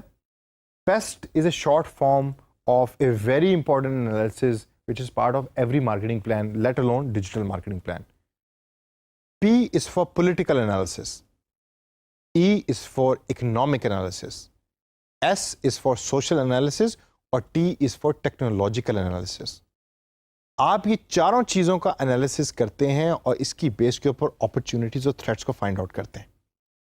आप देखते हैं कि जी political environment of this country जो है वो स्टेबल नहीं है, फॉर एग्जांपल, तो उस एनालिसिस की क्या अपॉर्चुनिटीज निकलती हैं और क्या थ्रेट्स निकलती हैं। फॉर एग्जांपल इलेक्शन होने वाले हैं तो एक बिजनेस के लिए उसमें अपॉर्चुनिटी होगी, दूसरे बिजनेस के अंदर के लिए उसका थ्रेट होगा। हो सकता है ट्रांसपोर्ट बिजनेस के लिए उसमें थ्रेट्स भी हों और अपॉर्चुनिटीज़ भी हों। गाड़ियाँ बेचने वाले बिजनेस के लिए उसके अंदर अपॉर्चुनिटी हो कि जी अब इलेक्शन होने लगा है और बहुत सारे जो लोग हैं वो पिजारो खरीदेंगे या बड़ी बड़ी गाड़ियाँ खरीदेंगे, तो मैं ज़्यादातर वो वाली गाड़ियाँ खरीद लेता हूँ इन्वेस्टेड रेट के ऊपर, और जब वो इलेक्शन का टाइम आएगा तो वो गाड़ियाँ बेचूंगा, तो वो अपॉर्चुनिटी हुई। और थ्रेट, अगर आप एक ऐसे रूट के ऊपर अपनी गाड़ी चलाते हैं कि जो इलेक्शन रिलेटेड रूट है, तो शायद हो सकता है कि वो ट्रैफिक ब्लॉक हो और आपके जो कस्टमर्स हैं उस गाड़ी के वो आप लूज़ कर जाएं, तो वो आपके लिए थ्रेट होगा। तो ये तमाम चीज़ें आप डिफाइन कर रहे होते हैं बेस्ड ऑन पेस्ट एनालिसिस। इसी तरीके से सोशल नॉर्म्स क्या हैं, लोग खाना ज़्यादातर घर पे खा रहे हैं या बाहर खा रहे हैं, दैट्स सोशल नॉर्म। इकोनॉमिक के अंदर इकोनॉमी आपको क्या बताती है, डॉलर कितने का था और कितने का हो गया, क्या मुझे डॉलर खरीदना चाहिए, या अगर ये कंपनी डॉलर के अंदर डील करती है तो उसका इफेक्ट उनकी कंपनी के बजट पे क्या पड़ेगा। आपने कहा कि जी मैं $100 चार्ज करूंगा, कल को पता लगा डॉलर की प्राइस ही गिर गई है, तो अब आप कंपनी को क्या कहेंगे कि नहीं जी 100 की बजाय मुझे आप $120 दें। ऐसे हरगिज़ नहीं करना, आप अपने तौर पर भी पहले अपॉर्चुनिटीज़ और थ्रेट्स को फाइंड आउट करें। और लास्ट के अंदर है टेक्नोलॉजिकल, यानी आप टेक्नोलॉजी के बारे में चीज़ों को देख रहे होते हैं कि अगले 5 साल के अंदर क्या सी टेक्नोलॉजी है कि जो आ सकती है और आपके इस बिज़नेस को इफ़ेक्ट कर सकती है, वो आप देख रहे होते हैं। तो लास्ट के अंदर how to do it practically, सबसे पहले सिर्फ 2 से 3 अपॉर्चुनिटीज़ और थ्रेट्स को फाइंड आउट करें। 3 opportunities 3 threats, more than enough. लंबी चौड़ी स्टोरी लिखने की ज़रूरत नहीं है। और तमाम अपॉर्चुनिटीज़ और थ्रेट्स को सपोर्ट करें किस चीज़ के साथ, बताएं, डाटा के साथ। आपके पास डाटा होना चाहिए, डाटा की बेस के ऊपर आप उसकी सपोर्ट दे रहे हो। और जब ये तमाम चीज़ें आपके सामने आ जाएंगी तो फिर आपके सामने एक एक्शन प्लान होगा, जो एक्शन प्लान आगे चल के आप बनाएंगे और वो एड्रेस करेगा इन तमाम अपॉर्चुनिटीज़ और थ्रेट्स को जो आपने इस पर्टिकुलर सेक्शन के अंदर लिखे हों। रिसर्च भी हो गई, एनालिसिस भी हो गया और उसकी बेस पे आपने अपॉर्चुनिटीज़ एंड थ्रेट्स भी बना लिए। अब आइए रियल काम की तरफ चलते हैं, और उस रियल काम का पहला मेन पोर्शन आता है सेटिंग दी ऑब्जेक्टिव्स का। लेकिन यहाँ मैं आपको बताऊंगा स्मार्ट ऑब्जेक्टिव्स कैसे सेट करने। ऑब्जेक्टिव्स के बारे में तो आपने सुना ही है कि मैं इस डिजिटल मार्केटिंग प्लान के थ्रू ये चीज़ें अचीव करूँगा, ऑब्जेक्टिव्स हो गए आपके। लेकिन स्मार्ट ऑब्जेक्टिव्स क्या होते हैं उस पर ज़रा थोड़ी सी नज़र डालते हैं। ये स्मार्ट ऑब्जेक्टिव्स जो हैं ये शॉर्ट फॉर्म है किसी चीज़ की। वो क्या चीज़ है? S stands for specific, M stands for measurable, A stands for achievable, और R stands for relevant, and T stands for time bound. This is what makes smart objectives. तो specific objective से क्या मुराद है? मतलब ये कि जब आप एक ऑब्जेक्टिव बना रहे हैं तो हवा में ना बनाएं, तो उसको स्पेसिफिक रखिए। अगर फेसबुक का है तो फेसबुक स्पेसिफिक करना क्या उस पर, भाई हमने उसके ऊपर for example number of users को इंक्रीज करना है, या हमने अपने कंटेंट के ऊपर लाइक्स ज़्यादा लेकर आने हैं, या हमने अपने कंटेंट्स पे कमेंट्स ज़्यादा लेकर आने हैं, उसको स्पेसिफिक रखिए। स्पेसिफिक से अगला पोर्शन जो आता है वो है मेजरेबल का, मतलब कि आपने कोई नंबर अटैच कर दिया है अपने ऑब्जेक्टिव्स के साथ कि जिसको आप मेजर कर सकते हैं। फॉर एग्जाम्पल, हम अपनी फेसबुक पेज के ऊपर अगले 6 महीनों में 3000 लाइक्स लेकर आएंगे ऑर्गेनिक तरीके से। अब 6 महीनों के बाद जब आपने मेजरमेंट करनी है कि भाई क्या ऑब्जेक्टिव अचीव हुआ भी कि नहीं हुआ, तो आप क्या करेंगे, आप देखेंगे कि 3000 लाइक्स क्या बढ़े या नहीं बढ़े पिछले 6 महीनों में। इसी तरीके से हम अपनी पोस्ट के ऊपर 50 कमेंट्स लेकर आएंगे अगले 1 महीने के अंदर या अगले 6 दिनों के अंदर। मेजरेबल, तो स्पेसिफिक भी है और मेजरेबल भी है। तीसरा अचीवेबल और अटेनेबल, ऐसा ऑब्जेक्टिव हो कि जो आप अचीव कर सकें। ऐसा ना हो कि आप कहेंगे जी मैं ऑर्गेनिक तरीके से 1 घंटे के अंदर 50,000 लाइक्स इस पोस्ट के ऊपर लेके आऊँगा। वो मेजरेबल तो है और स्पेसिफिक भी है, लेकिन अचीवेबल नहीं है मेरे नज़दीक। शायद अचीवेबल हो भी किसी केस में, लेकिन जो भी आप ऑब्जेक्टिव बना रहे हैं उसके बारे में पहले रिसर्च करें और देखें कि उससे सिमिलर चीज़ें या ऑब्जेक्टिव्स या टैक्टिक्स यूज़ हो रही हैं, उनके ट्रेंड्स क्या हैं, उसकी बेस पे आप अपने ऑब्जेक्टिव को उस तरीके का बनाएं। फिर आता है रेलेवेंट। आपका ऑब्जेक्टिव आपकी कंपनी और आपके प्लान के साथ रेलेवेंट होना चाहिए। आपकी कंपनी कहती है मुझे डिजिटल मार्केटिंग प्लान बना के दो और आप ऑब्जेक्टिव बना रहे हैं TV advertisement related, not relevant at all. तो इंडिविजुअल ऑब्जेक्टिव्स बनाएं। मैं आपकी कंपनी की social presence on social media Facebook और इंस्टाग्राम के ऊपर बढ़ाऊंगा और उसकी स्पेसिफिक चीज़ों में आती हैं कि 3,000 लाइक अगले 6 दिनों के अंदर आपकी पेज के लाइक्स होंगे और 2,000 लाइक्स होंगे आपकी पोस्ट के ऊपर और 50 कमेंट्स होंगे अगले 3 दिनों में आपकी जो पोस्ट आपने की उसके ऊपर। तो स्पेसिफिक रहिए और अटेनेबल रहिए और रेलेवेंट रहिए। और लास्ट के अंदर टाइम बाउंड, आपने एग्जैक्ट टाइम बताना है हर ऑब्जेक्टिव के अंदर। ओपन ना छोड़िए, 6 महीने, 3 दिन, 6 दिन, 1 हफ्ता, 2 महीने, गिव एग्जैक्ट टाइम, ताकि उस टाइम के बाद जो यूज़र है या क्लाइंट है वो आपकी परफॉर्मेंस को असेस कर सके कि जो आपने ऑब्जेक्टिव दिए थे क्या वो अचीव भी हुए हैं। डिजिटल मार्केटिंग प्लान के अंदर जो ऑब्जेक्टिव दिए हैं और डिजिटल मार्केटिंग प्लान के अंदर जो टैक्टिक्स दी हैं जो प्लेटफॉर्म्स की, वो क्या अचीवेबल भी थी या नहीं थी, वो देख सके। तो आइए ज़रा थोड़ी सी नज़र डालते हैं कुछ उन ऑब्जेक्टिव्स के ऊपर जो मैं समझता हूँ कि स्मार्ट है। फॉर एग्जाम्पल, पहला ऑब्जेक्टिव है एंगेजमेंट का ऑब्जेक्टिव, जिसके अंदर है increase active customers by 500 this month. और एक्टिव कस्टमर की डेफिनेशन मैंने दी है कि active customer is equal to person who makes 1 interaction a week. अब आप अगर गौर करें तो ये एंगेजमेंट ओरिएंटेड ऑब्जेक्टिव है कि जो बड़ा स्पेसिफिक तरीके से लिखा हुआ है, जिसके अंदर एंगेजमेंट ओरिएंटेड ऑब्जेक्टिव को मैं अचीव करूंगा। अब इससे अगला ऑब्जेक्टिव अगर मैं देखूं वो है ई कॉमर्स रिलेटेड ऑब्जेक्टिव। वो क्या है? Achieve 10% revenue from e commerce website with in 3 years।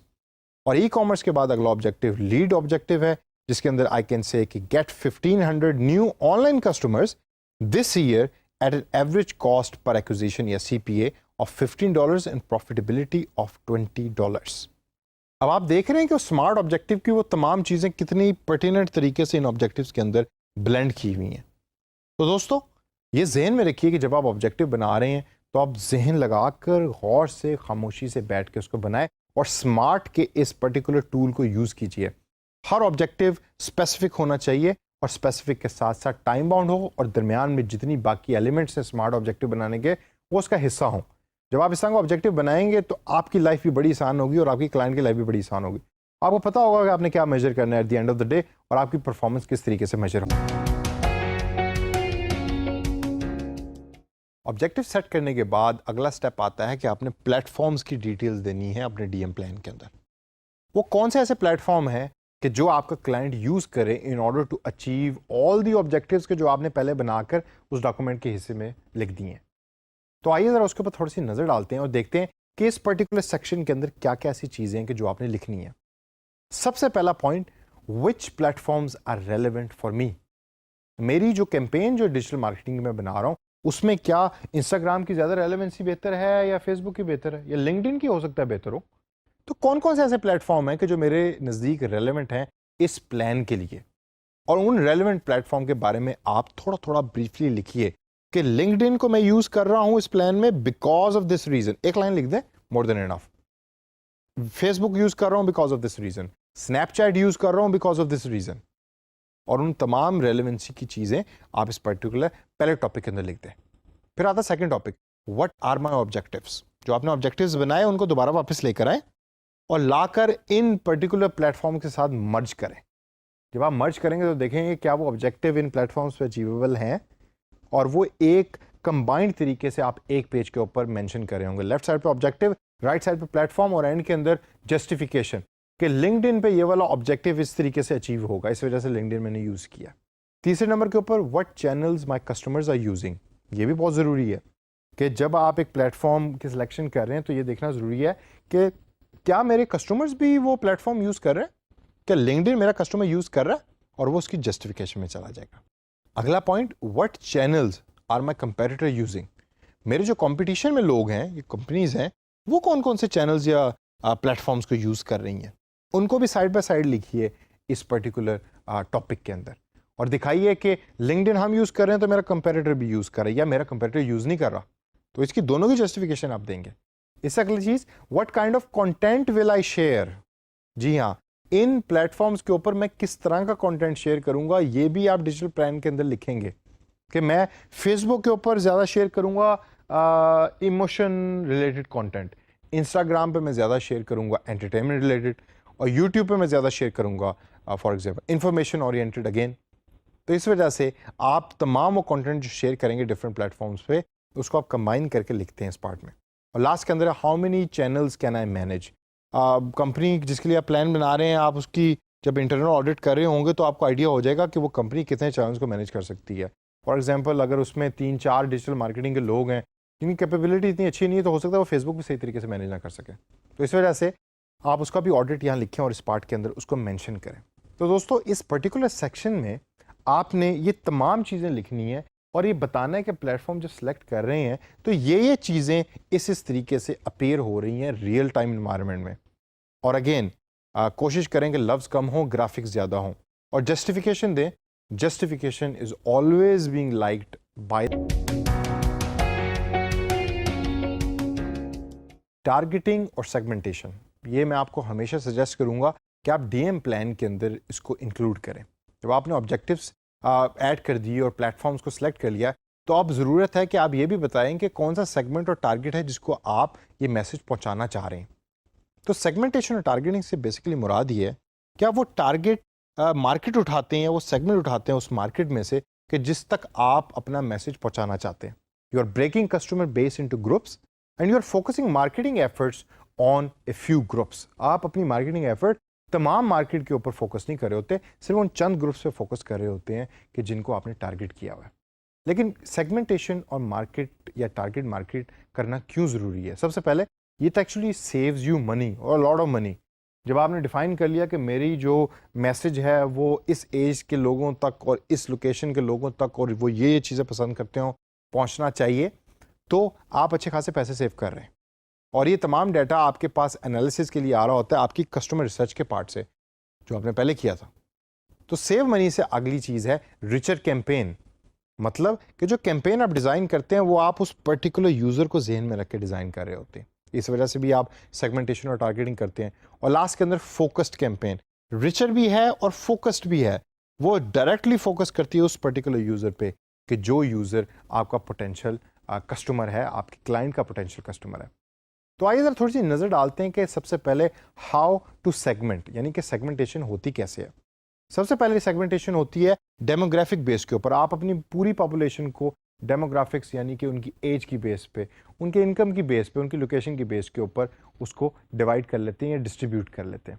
फिर आती है बिहेवियरल, यानी कि उनका बिहेवियर को आप देखते हैं और आप फाइंड आउट करते हैं कि उनके बिहेवियर में वो कौन कौन सी ऐसी चीज़ें जो कॉमन होनी चाहिए और ये हमारे यूजर्स में कॉमन होंगी। वो ऑनलाइन शॉपिंग रात 11 से 12 बजे करते हैं, this is part of their behaviour, that's how you do segmentation. तीसरे नंबर पे है जियोग्राफिक। आप जियोग्राफिकली देखते हैं कि किस लोकेशन में वो रहते हैं, लाहौर में है या पंजाब में है या केपीके में है, बलोचिस्तान में, सिंध में, कहाँ है, जियोग्राफिकल लोकेशन क्या है, या गिलगित बल्तिस्तान में, टूरिज्म ओरिएंटेड। और लास्ट के अंदर लाइफस्टाइल, उनका लाइफस्टाइल क्या है, कौन सी गाड़ी इस्तेमाल करते हैं, किस तरह के घर में रहते हैं, कितना बड़ा घर है, उनके हाउस होल्ड इनकम क्या है, ये तमाम चीज़ें हम उनके लाइफस्टाइल में देखते हैं। फिर बाइंग स्टेज का एक कॉन्सेप्ट है। बाइंग स्टेज में 3 चीज़ें आती हैं, हाई एक्चुअल, हाई पोटेंशियल और एवरीवन एल्स। हाई एक्चुअल से मुराद ये है कि ये वो यूजर्स हैं कि जो एक्चुअली कन्वर्ट होंगे आपकी सर्विस के लिए। हाई पोटेंशियल में वो यूजर्स हैं कि जो हाई तो हैं बाइंग के लिए लेकिन पोटेंशियल कस्टमर है, 100% कंफर्म नहीं है कि वो कन्वर्ट होंगे आपकी सर्विस या जो भी प्रोडक्ट आप ऑफर कर रहे हैं उसको बाय करेंगे। और लास्ट के अंदर एवरीवन एल्स, मतलब इसमें वो तमाम वो लोग शामिल होते हैं कि जो आपके प्रोस्पेक्टिव कस्टमर हो भी सकते हैं या प्रोस्पेक्टिव कस्टमर हो नहीं भी सकते। तो सेगमेंट तो आपने कर लिया, लेकिन आप टारगेट कैसे करेंगे उस पर्टिकुलर सेगमेंट में से? सबसे पहला पॉइंट है प्रॉफिटेबिलिटी की बेस पे। 25 से 30 साल लोग की उम्र के लोग हैं और वो लाहौर में रहते हैं, वो मेरा सेगमेंट है। लेकिन प्रॉफिटेबिलिटी उनमें से एक पर्टिकुलर ऐसा टारगेट मार्केट है जो ज़्यादा प्रॉफिटेबल है एज कम्पेयर टू दूसरे टारगेट मार्केट की निस्बत। अब वो एक लोकेशन में रहता होगा, लाहौर के एक लोकेशन में रहते हैं, तो जो एक लोकेशन में 25 से 30 साल के लोग रहते हैं वो ज़्यादा प्रॉफिटेबल हैं, तो वो मेरी टारगेट मार्केट है। लेकिन दूसरी लोकेशन में रहने वाले लोग मेरी टारगेट मार्केट नहीं है, हालांकि सेगमेंट का हिस्सा है वो। दूसरे नंबर पे पॉइंट है साइज, कि साइज कितना बड़ा है आपकी टारगेट मार्केट का। हो सकता है वो 100 हो, 200 हो या 300 हो या इससे ज्यादा हो, हजारों के अंदर हो, तो आप साइज की बेस पे भी टारगेट मार्केट करते हैं। और लास्ट के अंदर पोटेंशियल ग्रोथ, प्रॉफिटेबिलिटी तो आपने देख ली, इतने पैसे कमा के दे रहे हैं, लेकिन पोटेंशियली ये कितने पैसे इन द फ्यूचर भी मुझे कमा के दे सकते हैं। इस तरह आप टारगेट मार्केट को डिफाइन करते हैं। तो दोस्तों, ये टारगेट मार्केट और सेगमेंटेशन को आपने लिखना है डिटेल में अपने डीएम प्लान के अंदर, ताकि इसके बाद आपको एग्जैक्ट पता हो कि कौन सा कस्टमर है जिसको आप टारगेट करने जा रहे हैं और उससे प्रॉफिट। डिजिटल मार्केटिंग प्लान बनाने के लिए हमने कस्टमर रिसर्च की भी बात कर ली, कंपेटिटर एनालिसिस की भी बात कर ली, और मैंने आपको इंटरनल ऑडिट करने का भी तरीका बता दिया। और अब बारी आती है कंटेंट स्ट्रेटजी की। कंटेंट स्ट्रेटजी के सेक्शन के अंदर बेसिकली आप अपने क्लाइंट को वो तमाम स्ट्रेटजी और टैक्टिक्स बता रहे होते हैं जो आप यूज़ करेंगे या क्लाइंट यूज़ करेगा आपका डिजिटल मार्केटिंग प्लान इंप्लीमेंट करके। इसके अंदर मेन चीज़ें क्या क्या हैं? सबसे पहले तो आप 30 दिनों का पोस्टिंग प्लान अपने क्लाइंट के साथ शेयर कर रहे होते हैं, यानी 30 डेज पोस्टिंग प्लान। मैंने इस कोर्स के अंदर डिफरेंट जगहों के ऊपर एम्फेसिस डाला है कि आपने हमेशा अपने क्लाइंट के सामने 30 दिनों का प्लान रखना है और उसको बताना है कि भाई अगले 30 दिन में ये पोस्टिंग करने जा रहा हूँ, और उसको अप्रूव करवाएं। और यही पोस्टिंग प्लान आपके डिजिटल मार्केटिंग प्लान का हिस्सा भी होता है। इसके अलावा आप सैंपल इमेजेस और फोटोज भी दिखा रहे होते हैं कि जी ये मैं इमेजेस या ये फोटोज यूज करूंगा। आप वीडियोस भी शेयर कर रहे होते हैं कि फॉर एग्जांपल मैं मई के सेकंड वीक के अंदर एक दिन एक वीडियो पोस्ट करूंगा अपने फेसबुक पेज पे। वो वीडियो कौन सी होगी? वो भी डिजिटल मार्केटिंग प्लान का हिस्सा होती है। तो ये जो पोस्टिंग कैलेंडर है, इसके अंदर ये तमाम चीज़ें आ रही होती हैं और इसके साथ प्रोसेसेस और वर्क फ्लोज की भी डिटेल आप अपने क्लाइंट को दे रहे होते हैं। अच्छा, ये प्रोसेसेस और वर्क फ्लोज बेसिकली होता क्या है? In short, processes and workflows are basically the steps which are used by your client in order to implement this digital marketing plan. इसके अंदर क्या क्या चीज़ें आती हैं, आइए ज़रा थोड़ा सा उस पर नज़र डालते हैं। प्रोसेसेस एंड वर्कफ्लोज के सेक्शन के अंदर आप इंफॉर्मेशन दे रहे होते हैं कि कौन कौन से लोग हैं और उनके क्या क्या रोल हैं और उनके टास्क क्या क्या हैं जो अगले 30 दिनों के अंदर या अगले एक महीने, एक क्वार्टर या एक साल के अंदर वो कर रहे होंगे। फॉर एग्जाम्पल, पहला जो मेन रोल होता है वो कंटेंट स्ट्रेटेजिस्ट का होता है। कंटेंट स्ट्रेटेजिस्ट ज़रूरी नहीं कि वो कंटेंट को डेवलप भी कर रहा हो, वो एक प्लान बनाता है, एक खाका बनाता है, स्केच बनाता है, लैंडस्केप बनाता है और आइडियाज़ बनाता है कि जिसकी बेस के ऊपर अगले 30 दिन या 2 महीने या 3 महीने का पूरे के पूरे की कंटेंट स्ट्रेटजी डेवलप हो रही होती है। जब कंटेंट स्ट्रेटजिस्ट वो प्लान बना लेता है और इन्फॉर्मेशन सारी शेयर कर लेता है अपनी टीम के साथ, तो अगला रोल आता है डेवलपर्स का। डेवलपर्स क्या करते हैं? डेवलपर्स ग्राफिक डिज़ाइनिंग कर रहे होते हैं, वीडियो डेवलपमेंट कर रहे होते हैं।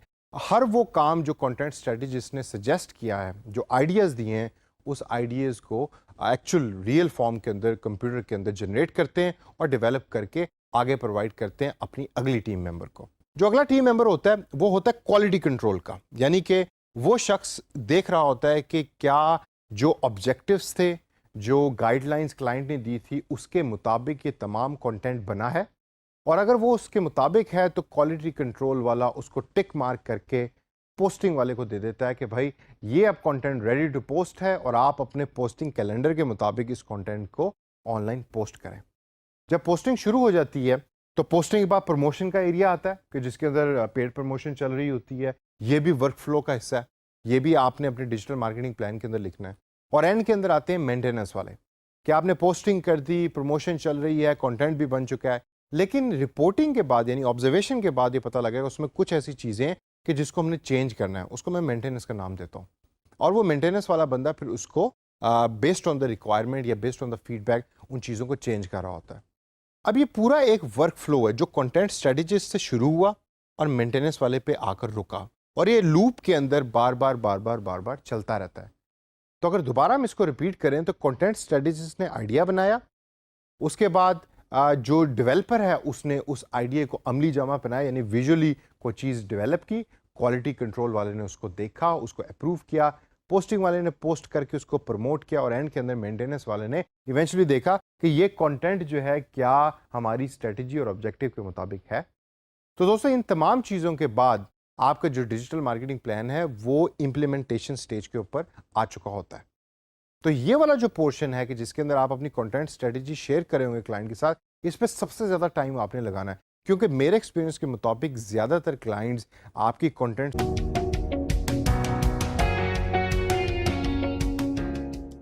और अब आता है सेठ साहब का सबसे favourite portion digital marketing plan का, जिसमें आपने अब पैसों की बात करनी है। यानी कि आप बजट बता रहे हैं कि इस पूरे काम के जो आपने डेवलप करके दिया है और सजेस्ट किया क्लाइंट को, उस पर पैसे कितने लग रहे हैं। तो बजटिंग एक ऐसा पोर्शन है डिजिटल मार्केटिंग प्लान का कि जिसके अंदर बहुत सारे मेंबर्स, स्पेशली सेठ साहब की सबसे ज़्यादा नज़र होती है। वो कहते हैं भाई ठीक है, आप पोस्टिंग कर लीजिएगा, जो आपने करना है आप कर लें, लेकिन पैसे कितने लगने ये ज़रा पता है। तो आइए ज़रा थोड़ी सी नज़र डालते हैं कि बजटिंग के सेक्शन में आपने क्या क्या चीज़ें डालनी हैं। सबसे पहले कॉस्ट ऑफ एड्स। आप कॉस्ट ऑफ एड्स निकालते हैं, वो डिफरेंट उसके ऊपर फैक्टर आप अप्लाई करते हैं। For example cost of ad depend करी होती है रीच के ऊपर कि आपने रीच कितनी लेनी है, कौन सा प्लेटफॉर्म आप यूज़ कर रहे हैं कि जिसके ऊपर आपकी एड्स चलेंगी, और इसके अलावा और दीगर तरह के मैट्रिक्स भी अवेलेबल हैं जो कॉस्ट ऑफ एड्स को निकालने के लिए यूज़ होते हैं।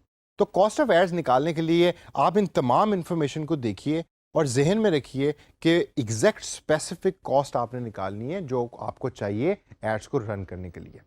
इसके बाद अगला पोर्शन आता है रिस्क टॉलरेंस का। ये बड़ा इंपॉर्टेंट पोर्शन है।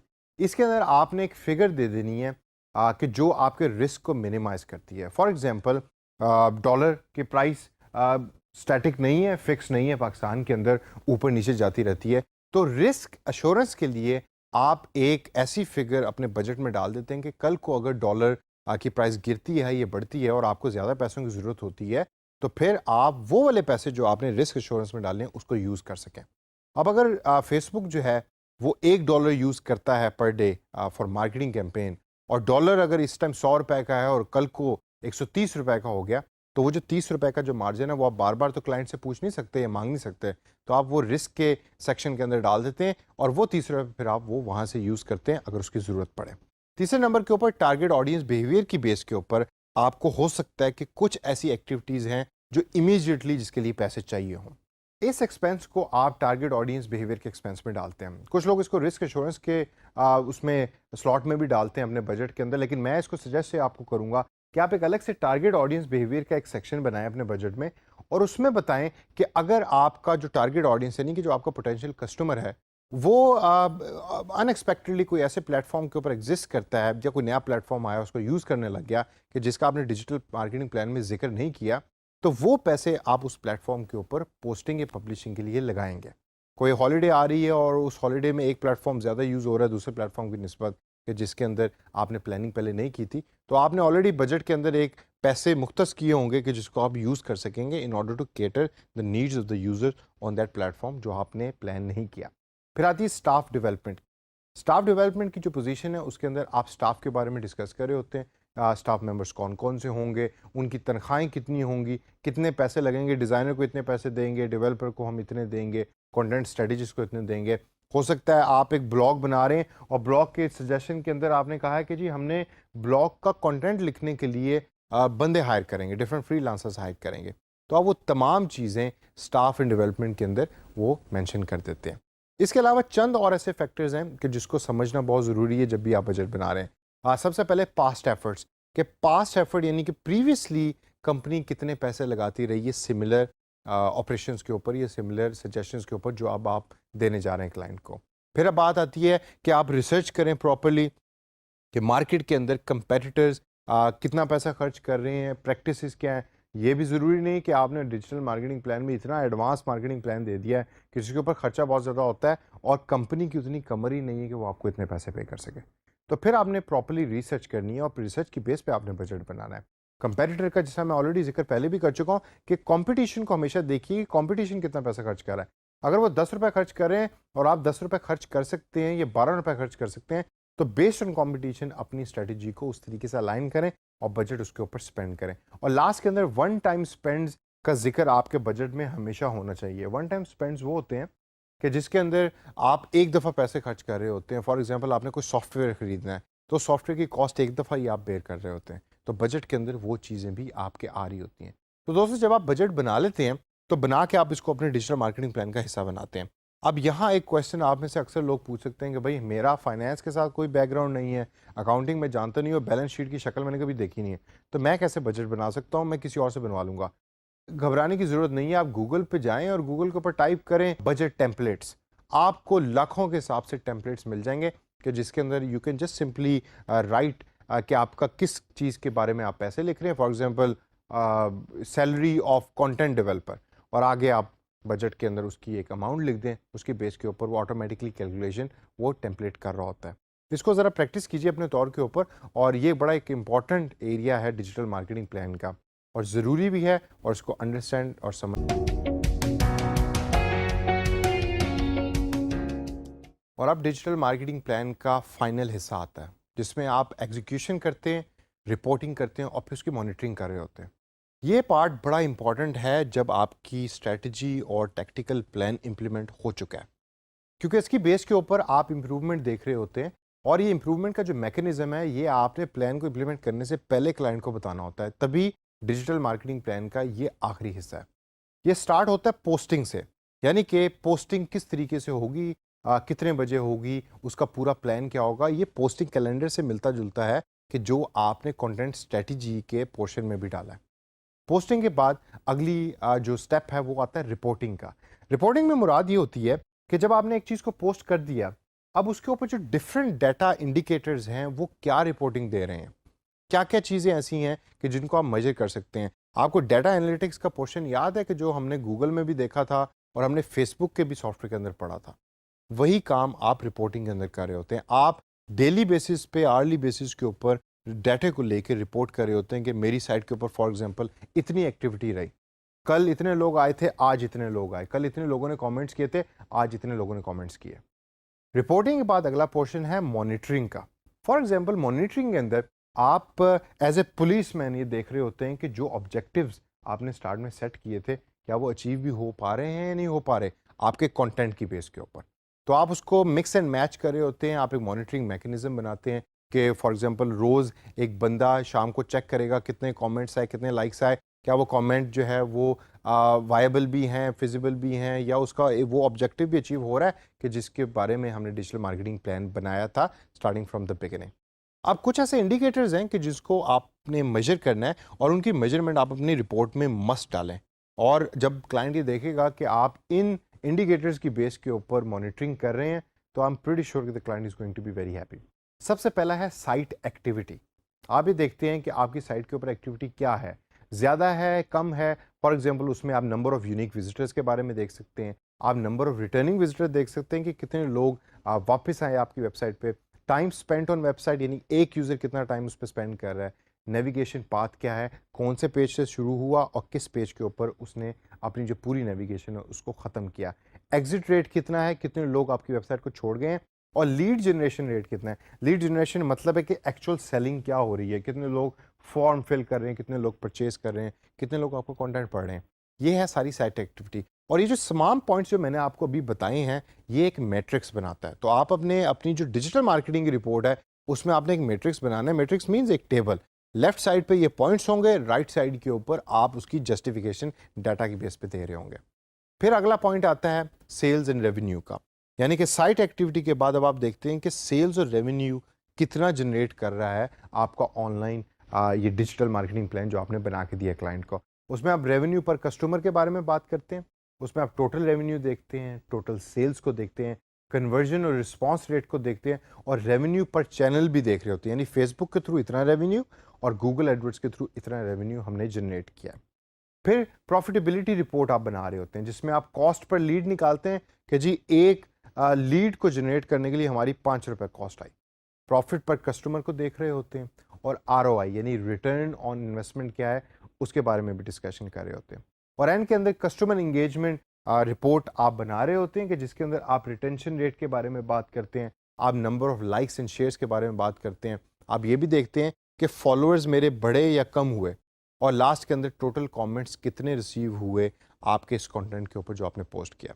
अब ये जो पॉइंट्स मैंने आपको बताए हैं इन 3 चीज़ों के हेड के अंदर, ये तमाम वो पॉइंट्स हैं कि जो आपने यूज़ करने हैं अपने डिजिटल मार्केटिंग प्लान के एंड के अंदर। और जब आप ये तमाम पॉइंट्स यूज़ कर लेंगे तो इवेंचुअल गोल जो एक डिजिटल मार्केटिंग प्लान का होता है वो होता है ब्रांड रेपुटेशन। और अगर ब्रांड रेपुटेशन को आप मेजरमेंट की तरफ लेके जाएं जो एक बड़ा इंपॉर्टेंट इंडिकेटर भी है, तो उसमें जो सी चीज़ें यूज़ होंगी उसमें टॉप पे आप मार्केट शेयर देखेंगे, सेकंड नंबर के ऊपर सर्च इंजन रैंकिंग देख रहे होंगे कि आपकी वो तमाम एक्टिविटी क्या सर्च इंजन रैंकिंग के अंदर भी अपीयर हो रही है कि नहीं हो रही। पॉजिटिव और नेगेटिव कंटेंट्स का मिक्सचर देखेंगे कि कंटेंट जो कमेंट्स आ रहा है कंटेंट के ऊपर वो पॉजिटिव आ रहे हैं कि नेगेटिव आ रहे हैं। और लास्ट के अंदर मीडिया ऑडिट भी आप कर रहे होंगे कि जो मीडिया आपने यूज़ किया क्या वो रेलेवेंट था और ब्रांड रेपुटेशन उसकी बेस पे बढ़ी या नहीं बढ़ी। और यहाँ आप डिजिटल मार्केटिंग प्लान का जो डॉक्यूमेंट है वो फिनिश कर देंगे और एंड कर देंगे। तो दोस्तों ये वाला जो पार्ट है जो लास्ट का मॉनिटरिंग और रिपोर्टिंग का, ये ज़रा थोड़ा सा कॉम्प्लेक्स है, लेकिन ये तमाम पॉइंट्स के जो मैंने आपको बताया अगर आप इसको जहन में रखते हैं और आप एक डॉक्यूमेंट बना लेते हैं जिसके अंदर आपने डिफरेंट पेजेस के ऊपर डिफरेंट टेबल्स बनाए हुए हैं और ये एक एक पॉइंट जिसके अंदर brand reputation, customer engagement, sales and revenue या साइट एक्टिविटी, उन तमाम का एक टेम्पलेट बना हुआ है, तो आपके लिए सिर्फ इन्फॉर्मेशन उसमें एंटर करनी होगी डिफरेंट क्लाइंट्स के लिए, बाकी तमाम चीज़ें आपके लिए ऑलरेडी सेट हैं। तो इसको प्रैक्टिस कीजिए, ज़हन में रखिए, ताकि जब आप एक एडवांस डिजिटल मार्केटिंग बन जाएं और डिजिटल मार्केटिंग प्लान बनाने की बारी आए तो ये चीज़ें आप खुद